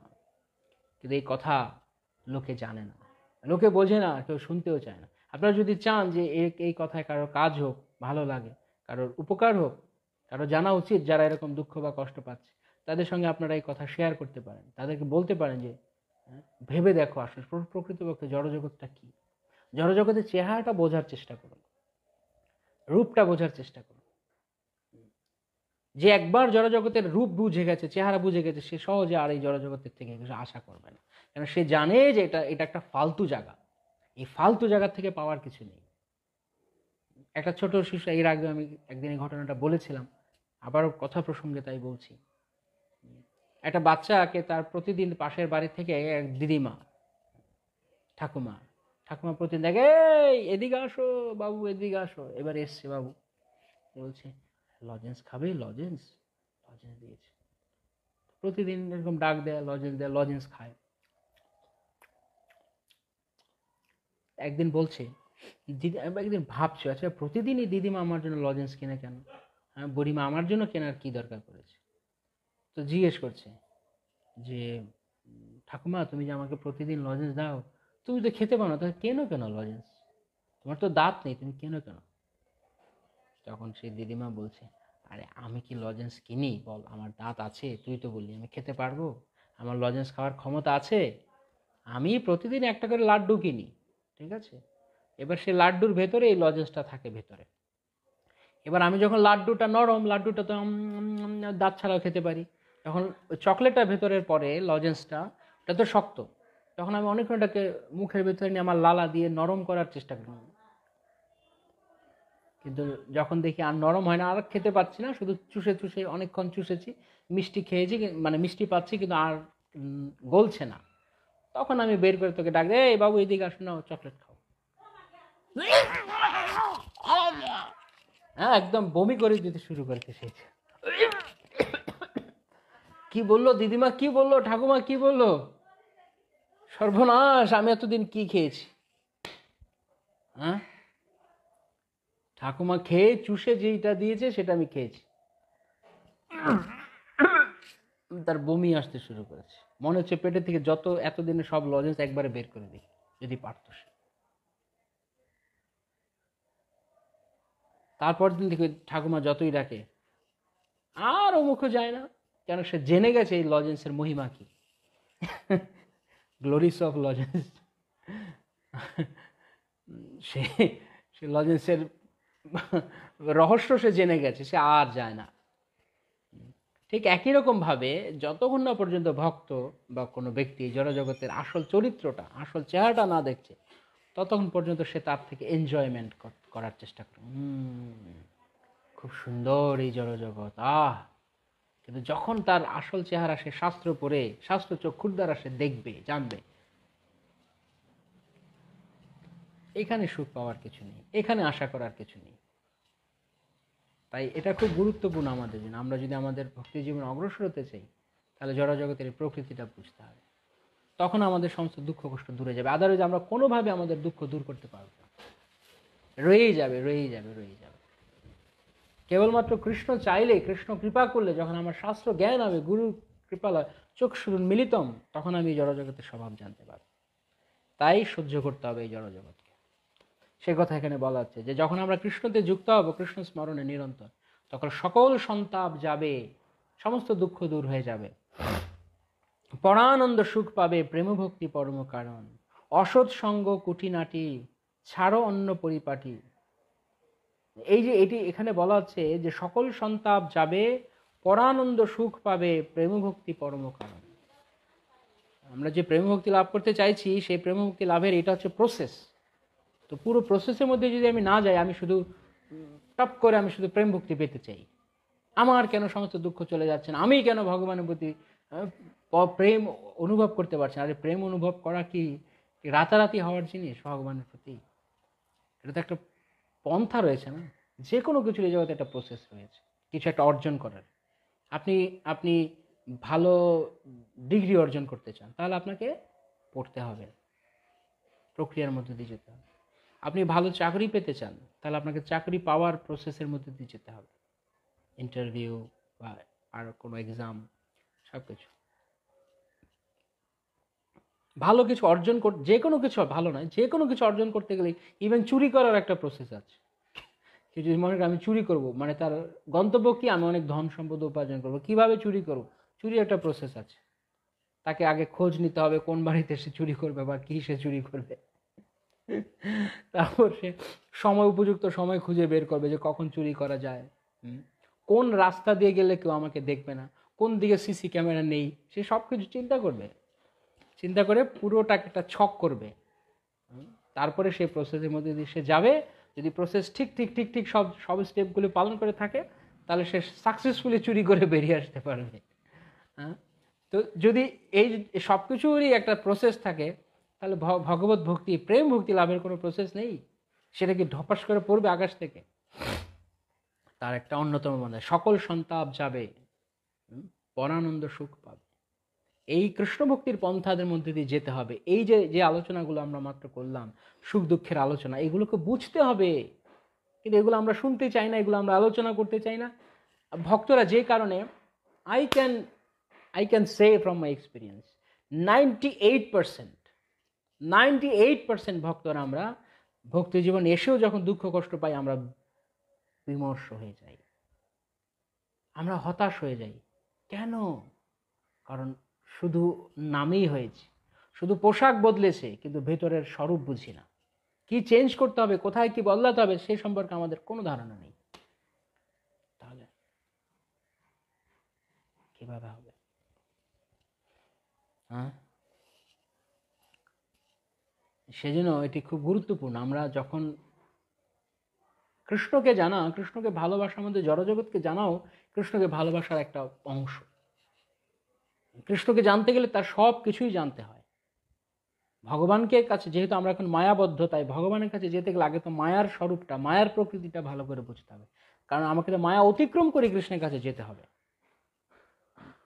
তা আমি যদি মায়াকে নাই জানি, যেমন সানজু চাইনিজ স্ট্র্যাটেজিস্ট ছিল, সানজু যুদ্ধবিদ্যা বিশারদ, তো তার একটা মানে এরকম একটা কথা আছে, কি বলে এটাকে, ফর্মুলা বা যেমন চাণক্য নীতিশাস্ত্র, এরকম তার একটা এরকম একটা নীতি আছে, প্রিন্সিপাল আছে, know your enemy, know your enemy.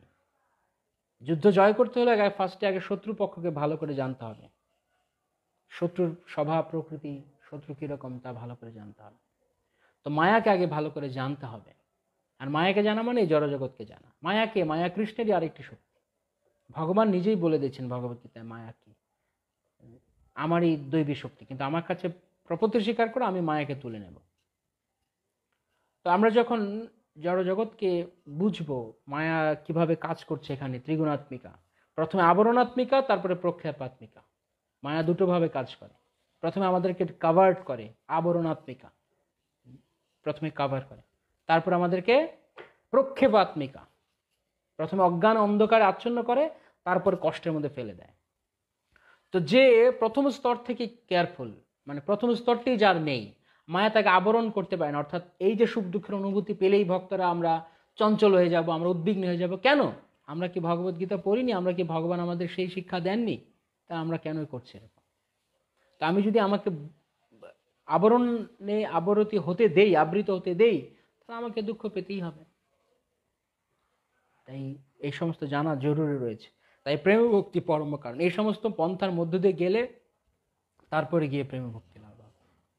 অসৎ সঙ্গ কুটিনাটি, ছাড়ো অন্য পরিপাটি, অন্ন দেবে না করি হরতি। সমস্ত অসৎ সঙ্গ, অসৎ মানে অনিত্য, যে সঙ্গগুলো আমার সঙ্গে চিরকাল থাকবে না, সে সমস্ত সঙ্গ বর্জন। অসৎ সঙ্গ কুটিনাটি, ছাড়ো অন্য পরিপাটি।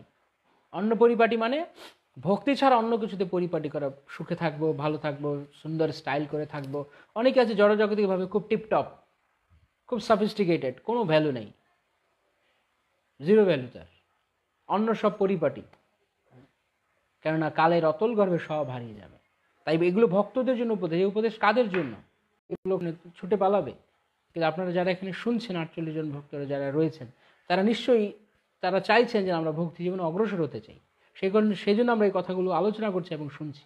যদি আমি নাই চাই আমি ভক্তি জীবনে অগ্রসর, তাহলে এটা শুনে কি হবে? এখান দিয়ে শুনে এখান দিয়ে বের করে টাইম ওয়েস্ট করে কি লাভ?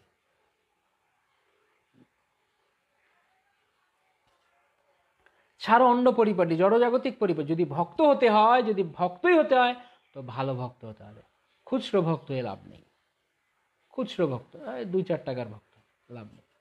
ভালো ভক্ত হতে হবে, ভক্ত হতে হবে। নয়তো কি হবে, একদিকে এই নৌকায় পা দিব, আবার ওই নৌকায় পা দিব, তারপরে জানেন তো 2 নৌকায় পা দিলে কি হয়, আমাদের দশা তাই হবে। একটু ভক্ত আর একটু শক্ত, তাহলে শক্ত ভক্ত মিলে কি যে হবে ভগবান জানে। রক্তারক্তি ব্যাপার হয়ে যাবে, অর্থাৎ হৃদয় থেকে দুঃখ রক্তক্ষরণ হবে। কেন? এই জড়জগতও চাই, আবার ভগবানও চাই, দুটো মিক্সড আপ হয়ে আছে, শান্তি পাবো না। ভক্ত হতে হলে ভালো করেই ভক্ত হতে হবে। আর ওসব করতে হলে ওসবই করুক। যারা ওসব করতে চায়, ওখানে থাকতে চায়, ওই অন্ধকার কূপে থাকতে চায়, কূপে পড়ে থাক। কিন্তু যারা অন্ধকার, প্রেমভক্তি চন্দ্রিকা কথা গুরুত্বপূর্ণ তাদের জন্য। যদি তারা না জানে, প্রেম ভক্তি চন্দ্রের কথা না বোঝে, তাহলে এই তত্ত্ব কথা আমরা কোথায় পেতাম যদি আজকে ঠাকুর নরোত্তম দাস তিনি এগুলো আমাদেরকে না বলতেন। তাই ঠাকুর মহাশয়ের উপদেশ আমাদের জন্য কত গুরুত্বপূর্ণ আমরা দেখতে পাচ্ছি। ছাড়ন্য পরিপাটি অন্ন দেবে না করিহ রতি, অন্যান্য দেবদেবীতে রতি করো না। হরে কৃষ্ণ। আবার আসলো, কবার হলো দেবদেবীর কথা? দেবদেবীর কথা কবার হলো? কতবার পেলাম আমরা মোট দেবদেবীদের কথা? মনে আছে? বারবার বারবার বারবার নরোত্তম দাস ঠাকুর এই কথা বলছে। আমি যেদিন প্রথম দিন বললাম সেদিন অনেকে হয়তো মনে দুঃখ পেয়েছে, কিন্তু এখন কি দেখছি, চলবে? এরকম করলে চলবে? যদি চলতো তাহলে নরোত্তম দাস ঠাকুর বারবার কেন বলছেন? 4 বার মহারানী যোধরানী মাতা, 4 বার, 4 বার। কে জানে আরো আসবে হয়তো সামনে বারবার। সাবধান সাবধান। বাংলায় বলে না, গাছেরও নেব তলারও কুড়বো। একটু ভগবান, একটু দেবদেবী। কেন দেবদেবীরা আবার অন্য কিছু দিতে পারে, তাই তাদের কাছে একটু যাই, আবার ভগবান ভগবানও করি। যখন যেদিকে হাওয়া বয় পাল সেদিকে ধরছি, তাহলে কি ভালো হবে? না, তাহলে হবে না। ভগবত ভক্তি করতে আসলে অনন্য ভজন, একান্ত ভজন, একটু আগে আমরা বললাম না, যার হয় একান্ত সকল বিপত্তি যাবে, মহানন্দ সুখ পাবে, যার হয় একান্ত ভজন। শুনে রাখুন ভালো করে, মনে করে রাখি, লিখে রাখি এই কথা আমরা। আমাদের কখন আমরা সুখ পাবো, কখন আমাদের সমস্ত দুঃখ যাবে, সকল বিপত্তি যাবে, মহানন্দ সুখ পাবে, যার হয় একান্ত ভজন। যার কেবলমাত্র শ্রীকৃষ্ণের রতি, আর কোনো কিছু নয়, কেবলমাত্র কৃষ্ণ প্রেম যার জীবনের লক্ষ্য, এই লক্ষ্যে যে ভজন করছে, আর কিছু না। ভগবানকে ভালোবেসে এই বন্ধন থেকে চলে যেতে চাই, তার জন্য সকল দুঃখ বিপদ দূরে চলে যাবে, মহানন্দে তার জীবন সুখে পরিপূর্ণ হবে, আনন্দে পরিপূর্ণ হবে। 4 বার, 4 বার বলেছি। আরেকবার দেখি আমরা কোথায় কোথায় বলেছেন। প্রথমত তিনি বললেন, অন্ন দেবাশ্রয় নাই তোমারে কহিনু ভাই, এই ভক্তি পরম কারণ। তারপরে বললেন আবার, সাধু সঙ্গে কৃষ্ণ সেবা না পুজিব দেবী দেবা, এই ভক্তি পরম কারণ। থার্ড টাইম তিনি আবার বললেন, যোগী নেশি কর্মী জ্ঞানী অন্ন দেব পূজক ধ্যানী, ইহলোক দূরে পরিহরি। আরেকবার বললেন, থার্ড টাইম। ওরা আসলে 5 বার বলা যায়, কারণ যদি আমরা এই পয়েন্টটাকে ধরি, অন্য দেব পূজকের সঙ্গবাদ, তাহলেও আরেকবার ধরা যাচ্ছে, তাই রাইট? তাহলে 5 বার হচ্ছে। তারপর তিনি বললেন, ঋষিকে গোবিন্দ সেবা না পুজিব দেবী দেবা, এই তো অনন্য ভক্তি কথা। অনন্য ভক্তি তখনই হচ্ছে। তারপরে এখন আজকে আমরা যেটা বললাম, সকল অসৎসঙ্গ কুটিনাটি ছাড় অন্য পরিপাটি, অন্ন দেবে না করি হরতি। বারবার বারবার এই কথা বলা আছে, 5 বার বলা যেতে পারে। আপন আপন স্থানে প্রীতি সবাই টানে, ভক্তি পথে পরয়ে বিগতি। কেন এই কথা বলা হচ্ছে আপন আপন স্থানে? এই কথা বলার মানে হচ্ছে, যখন আমরা অন্য কোথাও মতি দেব, রতি দেব, মন দেব, তখন কি হবে? প্রীতি যেখানে যেখানে আছে সেখান থেকে টানবে। ভালো করে দেখুন, আমরা এই জড়জগতে রয়েছি, আমরা এখানে আমাদের অনেক জায়গাতে আমাদের রুচি রয়েছে, রতি মানে টান, আসক্তি রয়েছে, আকর্ষণ রয়েছে। তো যেখানে যেখানে রয়েছে সেখানে সেখানে আমাদেরকে টানছে কি? সেই রতি বা আকর্ষণের স্থানগুলো আমাদেরকে আকর্ষণ করছে কি? করছে? হ্যাঁ করছে। হ্যাঁ কি না? করছে। যেখানে যেখানে যেখানে একটুখানি রতি আছে, আমার ভালো রসগোল্লা খেতে ইচ্ছা করে, সেটাও একটা রতি, সেটাও একটা আকর্ষণ। সে রসগোল্লা দেখলেই আমার রসগোল্লা দেখলেই চোখগুলো টানে, জিভটা তখন জল হয়ে যায়, মনটা রসগোল্লা যদি খেতে পারতাম। যেখানে যেখানে রতি, কোনো ব্যক্তি হোক বা কোনো বস্তু হোক, যারা আমার প্রিয় বন্ধু বান্ধবী, হোয়াট এভার, আমার প্রিয়জন যারা, আমি যাদের কথা, যেখানে যেখানে আমি আমার আসক্তিকে দিয়ে রেখেছি, আকর্ষণকে দিয়ে রেখেছি, তারাই সেখান থেকে আমাকে টানছে। তাদের দেখলে আমার ইন্দ্রিয়গুলো ধাবিত হচ্ছে, তাদের দেখলে, তাদের কাছে গেলে আমাদের ইন্দ্রিয়গুলো ধাবিত হচ্ছে। তাহলে যেখানে যেখানে আমরা রতি দিয়ে রেখেছি সেখান থেকে সেখানে আমাদেরকে টানছে। তাহলে যদি কেউ দেবদেবীর স্থানে রতি দিয়ে রাখি একটুখানি, সেখান থেকে টানবে না? সেই জন্য ভক্তি নরোত্তম দাস ঠাকুরের কথা বলছেন, আপন আপন স্থানে প্রীতি সবাই টানে, ভক্তি পথে পরয়ে বিগতি। আর সর্বনাশ হবে ভক্তি জীবনে। যদি সব জায়গা থেকে টানতে শুরু করে, তাহলে ভক্তি জীবনের 12টা বাজবে। সেই জন্য সব বন্ধ করে দিয়ে কায় মনে ভগবত ভজন করতে হবে। কায় মনে, তখন আমাদেরকে ভগবত ভজন করতে হবে। আপন ভজন পথ তাতে হব অনুরত, ইষ্টদেব লীলা স্থানে লীলাগান। নিজের যে ভজন পথ রয়েছে সেখানেই আমরা অনুরত হব, সেখানেই আমরা যুক্ত হব। রসগোল্লা দেখলে চোখ রসগোল্লার মতো হয়, বড় হয়ে যায়। হ্যাঁ, ইষ্টদেব লীলাস্থানে গান, যা আমাদের যারা ইষ্টদেব রয়েছেন, আমরা যাদেরকে আমাদের ইষ্টদেব রূপে গ্রহণ করেছি, কৃষ্ণ হোক মহাপ্রভু হোক, তাদের লীলা কথা গান। নৈষ্ঠিক ভজন এই তোমারে কহিলু ভাই, হনুমান তাহাতে প্রমাণ। প্রমাণ কে? হনুমান জি। তিনি বলছেন শ্রীনাথে জানকীনাথে অভেদ পরমাত্মনি, তথাপি মম সর্বস্ব রাম কমল লোচন।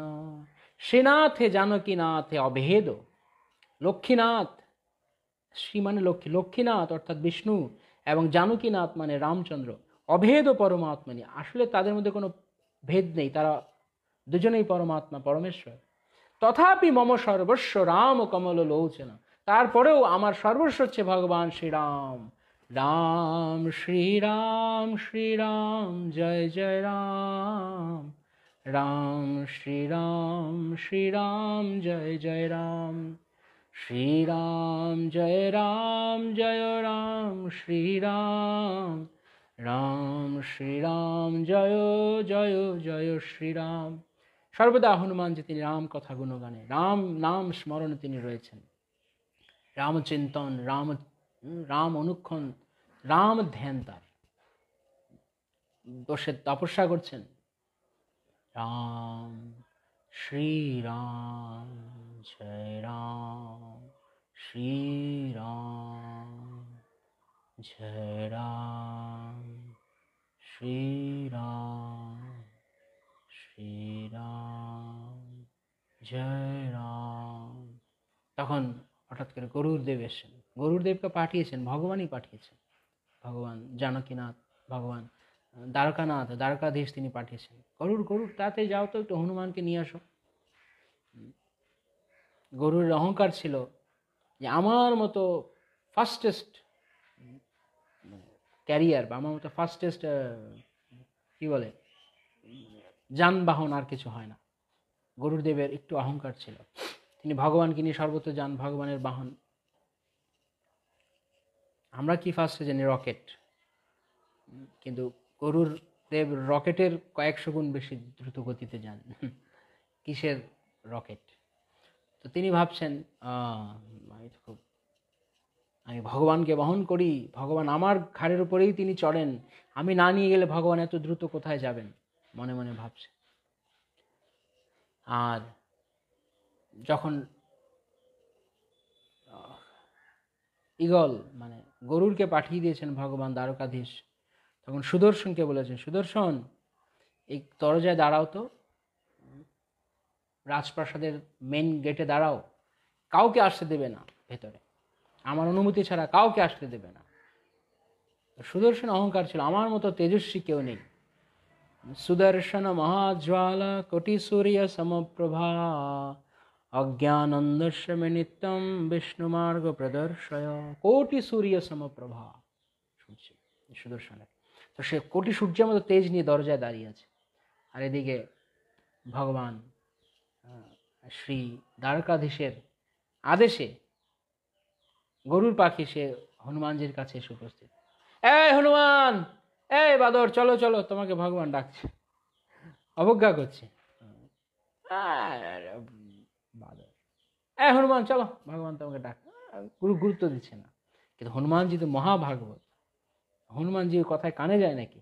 কি বলছে, এই হনুমান, আরে হনুমানজি তো রাম শ্রীরাম জয় রাম, শ্রীরাম শ্রীরাম জয় রাম। তিনি তার মতো ধ্যান করছেন। তখন ভাবছি কিভাবে উঠছে না, ও ধাক্কা দিচ্ছে, হনুমান চলো। আরে কে কে রে, কি ব্যাপার?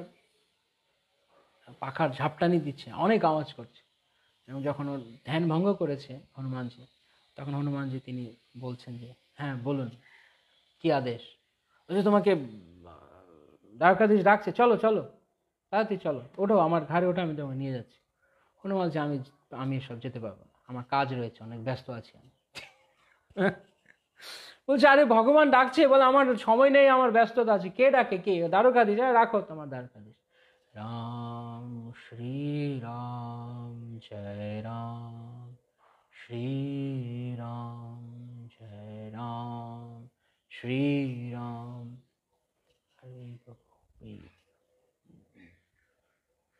গরুর সে ভাবছে মাথা খারাপ, ভগবানের আদেশকে সে মানছে না।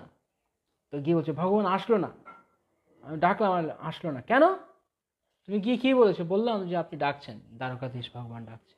আরে দ্বারকাধীশ ডাকলে ও আসবে কখনো? ও কি দ্বারকাধীশকে ও গিয়ে বলো, হ্যাঁ গিয়ে বলো অযোধ্যাপতি রাম, হ্যাঁ সীতানাথ রাম, সীতাপতি রাম তোমাকে ডাকছে, জানকীনাথ রাম তোমাকে ডাকছে। তো গরুদেব চলে গেছে, গিয়ে বলছে চলো চলো, তোমাকে জানকীনাথ ডাকছে, ভগবান শ্রীরামচন্দ্র তোমাকে ডাকছে, রঘুবর রাম, অযোধ্যাপতি রাম তোমাকে ডাকছে। যেই বলেছে রাম, ও শেষ করতে পারেনি, রা যেই বলেছে, রা বলতে বলতে গরুরের চোখের পাতা পড়েছে। চোখের পাতা খুলে দেখে হনুমান নেই। কিরে হনুমান কোথায়? রা বলেছে শুধু, রাম ও শেষ করতে পারেনি, ছুট। এমন এক লম্ফ দিয়েছে হনুমান, ওখান থেকে চলে গেছে। গরুর তো খুঁজছে, আমি তো হনুমানকে ঘাড়ে করে নিয়ে যাব, গরুর কোথায়, হনুমান কোথায় গেল? হনুমানজি নেই। রা শব্দ শোনার সঙ্গে সঙ্গে আমার প্রভু আমাকে ডাকছে, হ্যাঁ তার সেই ভাব হয়েছে আমার প্রভু আমাকে ডাকছে। সঙ্গে সঙ্গে তিনি ওখান থেকে ছুটে এসছেন। এবার ছুটে এসছে, এবার এসে উপস্থিত হয়েছে দ্বারকায়। যে দ্বারকায় তোমার প্রভু তোমাকে ডাকছে। ছুটে এসছে দ্বারকায়, এসছে, আর সেদিকে দরজায় সুদর্শন চক্র ঘুরছে, এরকম ঘুরছে, আর তার কোটি সূর্যের মতো তার তেজ চারদিকে প্রভাবিত হচ্ছে। সে প্রভা দেখা যাচ্ছে, অসহ্য তেজ, কোটি সূর্যের তেজ। ভাবতে পারেন একটা সূর্যের সামান্য টেম্পারেচার আমাদের এই অবস্থা হয়ে যায়। তো গিয়ে বলছে আমাকে ভেতরে যেতে দিন। ভদ্রভাবে বলেছে, হনুমান অত্যন্ত বিনয়ী সর্বদা। তিনি কখনো, হনুমানজির একটা গুণ যে তিনি দাসত্বগুলো কখনো অহংকার করেন না। তো তখন সুদর্শন বলছে না না না, ভেতরে যাওয়া যাবে না, ভগবানের আদেশ নেই, ভগবানের আদেশ ছাড়া ভেতরে যাওয়া যাবে না। আরে আমাকে ভগবান ডাকছে, আমাকে যেতে হবে। যাওয়া যাবে না বললাম, চুপচাপ দাঁড়িয়ে থাক, আমি যাই, অনুমতি নিয়ে আসি। যে বাড়াবাড়ি করছে, আর রাগ উঠে গেছে হনুমানজি। আমাকে ভগবান, আমি কখন, আমি এত কাল ধরে আমি ভগবানের ধ্যান করছি, ভগবান আজকে আমাকে ডেকেছেন, আমি যাবো না, আমার প্রভুর নিশ্চয়ই কোনো সেবা লাগবে, সেবার জন্যই হয়তো তিনি আমাকে ডেকেছেন, আর সেই সেবায় আমাকে বিঘ্ন ঘটাচ্ছে। তখন একদম সুদর্শনকে এরকম ধরেছে, এরকম করে ধরেছে, যেমন আমরা যদি কোনো করতাল থাকে, যেমন করতালটা ধরেছি আমি, করতাল ধরেছি একদম এরকম। কেউ কেউ কেউ বলে বগল দাবা করে করে নিয়েছে, আবার কোনো কোনো ভাষ্যকার বলে হনুমান যে পুড়ে নিয়েছে মুখের মধ্যে। তো ভেতরে চলে গেছে, তো গিয়ে দেখছে ভগবান শ্রীরামচন্দ্র সিংহাসন উপবিষ্ট হয়ে আছে, বসে আছেন, আর তার পাশে একটা মহিলা। সে মহিলাকে সত্যভামা। তার অহংকার ছিল যে আমি ভগবানের সবচেয়ে সুন্দরী স্ত্রী, তারই অহংকার ছিল। তো ওদিকে গরুরের অহংকার করলো, এদিকে সুদর্শন অহংকার করলো, এদিকে সত্যভামা দেবী তিনি অহংকার, আমি সবচেয়ে সুন্দরী স্ত্রী, একটুখানি অহম ভাব হয়েছে। তো হনুমানজি গিয়ে বলছেন প্রভু, হে রঘুবর রাম, হে হে আমার প্রাণবল্লভ, হে আমার নিত্য স্বামী, আপনার পাশে এই দাসীটি কে? আপনার পাশে এই দাসী কে? আমি মাকে কেন দেখছি না? মা কোথায়? এই দাসীটি কে? মানে হনুমানজির কাছে একে, কারণ তিনি জানেন কেবলমাত্র আমার আমার আমার প্রভু শ্রী রামের পত্নী কেবলমাত্র সীতা দেবী, বাকি কেউ না। তিনি ভাবছেন নিশ্চয়ই তাহলে সীতা দেবীর কোনো দাসী হবে। আপনার পাশে এই দাসীটি কে? মা কোথায়? আর তখন সত্যভামা দেবী একদম মাথা হেঁট হয়ে গেছে, লজ্জিত হয়ে গেছে। হ্যাঁ হ্যাঁ, এই কথা বললো। অর্থাৎ তাকে, মানে তিনি মনে হলো তার কাছে মনে হয় আমার কোনো অস্তিত্বই নেই যেন। তখন সঙ্গে সঙ্গে ভগবান শ্রীরাম তিনি সত্যভামাকে বললেন, তুমি সীতারূপ ধারণ করো, তোমার এই অহংকারী রূপে তোমাকে হনুমানজি গ্রহণ করবেন। তখন তিনি সীতারূপ ধারণ করলেন। তখন हरि बोल सीताराम भगवान की जय। जय राम श्री राम जय जय राम। जय राम श्री राम जय जय राम। जय राम श्री राम जय जय राम। जय राम श्री राम जय जय राम। रघुपति राघव राजा राम। पतित पावन सीताराम। रघुपति राघव राजा राम। पतित पावन सीताराम। सीताराम सीताराम सीताराम सीताराम सीताराम सीताराम सीताराम जय सीताराम। হনুমানজি তখন অত্যন্ত আনন্দিত হয়ে গেছেন, কেন তিনি সেখানে শ্রীরাম সীতাকে একসঙ্গে দর্শন করেছে। সীতারাম তার আরাধ্য, তার ইষ্ট দেবতাকে তিনি দর্শন করেছেন। তার হনুমানজির মনে আর কি দিব্যানন্দ নাচতে শুরু করেছে। তখন সুদর্শন বলছে, এখন তো ছাড়ো আমাকে, আর কতক্ষণ? তখন ভগবান রামচন্দ্র বলছে, হনুমানজি তোমাকে এত উজ্জ্বল দেখা যাচ্ছে, হনুমান কি ব্যাপার, তুমি এত আলোকিত কেন? তো ভুলে গেছি প্রভু, আসলে এই সুদর্শনকে ধরে রেখেছি তো, মনে হয় ওর আলোটাই দেখা যাচ্ছে। সুদর্শন ছেড়ে দিয়েছে। আর এত ঘটনা ঘটে যাওয়ার পরে সেখানে গরুর দেব এসে উপস্থিত হয়েছে। এসে বলছে, প্রভু হনুমানকে তো খুঁজে পেলাম না, বলতে গেছে। এ দেখছি হনুমান ওখানে দাঁড়িয়ে আছে। তো ভগবান এর বিশেষ কারণ ছিল, হনুমানজি ভগবানের দাস্য রসে হনুমানের নাম বলা হয় কেন? কেন দাস্য রস, তিনি যদিও ভগবানের এত প্রিয় ছিলেন, এত কায় মনোবাক্যে তিনি ভগবত সেবা করেছেন, ভগবানের বলার আগেই তিনি উপস্থিত ছিলেন ভগবানের কি সেবা লাগবে, কিন্তু তারপরেও তিনি হনুমানজি কখনো অহংকার করতেন না, অহংভাব তার মধ্যে ছিল না। আমি বড় সেবক, আমি বড়, আমাকে ছাড়া চলবে না, আমি টেম্পল প্রেসিডেন্ট, আমি ম্যানেজার, আমি রিজিওনাল সেক্রেটারি, আমি জেনারেল সেক্রেটারি, না, এই সমস্ত কোনো রকমের জড়জাগতিক কোনো প্রতিষ্ঠানই তিনি ছিলেন না। যেখানে রাম মন্দির সেখানে আমি আছি, আমাকে ছাড়া চলবে না, এরকম হনুমানজি কোনো নেই। রাম কেবল বিনীত সেবক, হনুমান কেবল বিনীত সেবক। দেখবেন আপনারা যেখানে শ্রীরাম সীতা থাকবে সেখানে হনুমানজি এইরকম নেই, তিনি সবসময় সীতারাম ভগবানের চরণের কাছে এরকম প্রণত হয়ে থাকেন, সর্বদা সেবায় বিনয়ে তার মস্তক ঝুঁকে থাকে, এইভাবে থাকেন। আর একটা পা দেখবেন হনুমানজির মানে এরকম করে ভাঁজ করা থাকে, মানে কখন আসন করে বসেন, একটা পা ভাঁজ করে আছে, মানে এরকম ভাবে বসে আছে, এরকম একটা একটা একটা হাঁটু ভাঁজ করা, মানে উনি রেডি, ভগবান বলার সঙ্গে সঙ্গে সেবা করতে উনি ছুটবেন, রেডি হয়ে আছে এইভাবে বসে আছে। তো এই হচ্ছে হনুমানজির নিষ্ঠা, তার ইষ্টদেবের প্রতি নিষ্ঠা। দেবলোক পিতৃলোক পায় তারা মহাসুখ, সাধু সাধু বলে অনুক্ষণ। যদি কেউ এইভাবে নৈষ্ঠিক ভজন করে, কেবল কৃষ্ণ ভজন, কেবল গৌর ভজন, তার যা যা ইষ্টদেব, যদি নিষ্ঠা সহকারে কেবল এক চিত্তে তার ভজন করে, তাহলে কেউ যদি মনে করে ও আমি এরকম ভজন করছি, আমার পিতৃপুরুষ না জানি কি বলবে, না, সেই ভয় নেই। দেবলোক পিতৃলোক পায় তারা মহাসুখ, সাধু সাধু বলে অনুক্ষণ, সমস্ত দায় থেকে সে মুক্ত। যুগল ভজয়ে যারা প্রেমানন্দে ভাসে তারা, তাদের নিছনি ত্রিভুবন। যারা রাধা কৃষ্ণ যুগল ভজন করেন, শ্রীমান মহাপ্রভু ভজন করেন, তাদের সারা জগৎ জুড়ে তাদের মহিমা। ঊর্ধ্বলোকে সমস্ত দেবলোক, গন্ধর্বলোক, কিন্নরলোক সবাই তারা তার প্রশংসা করতে থাকে। পৃথক আয়াস যোগে দুঃখময় বিষয় ভোগে, ব্রজে বাস গোবিন্দ সেবন। পৃথক আয়াস, পৃথক আয়াস, অন্য কোনো আয়াস, অন্য কোনো প্রচেষ্টা না করা, এইভাবে দুঃখময় বিষয় ভোগ, ব্রজে বাস গোবিন্দ সেবন।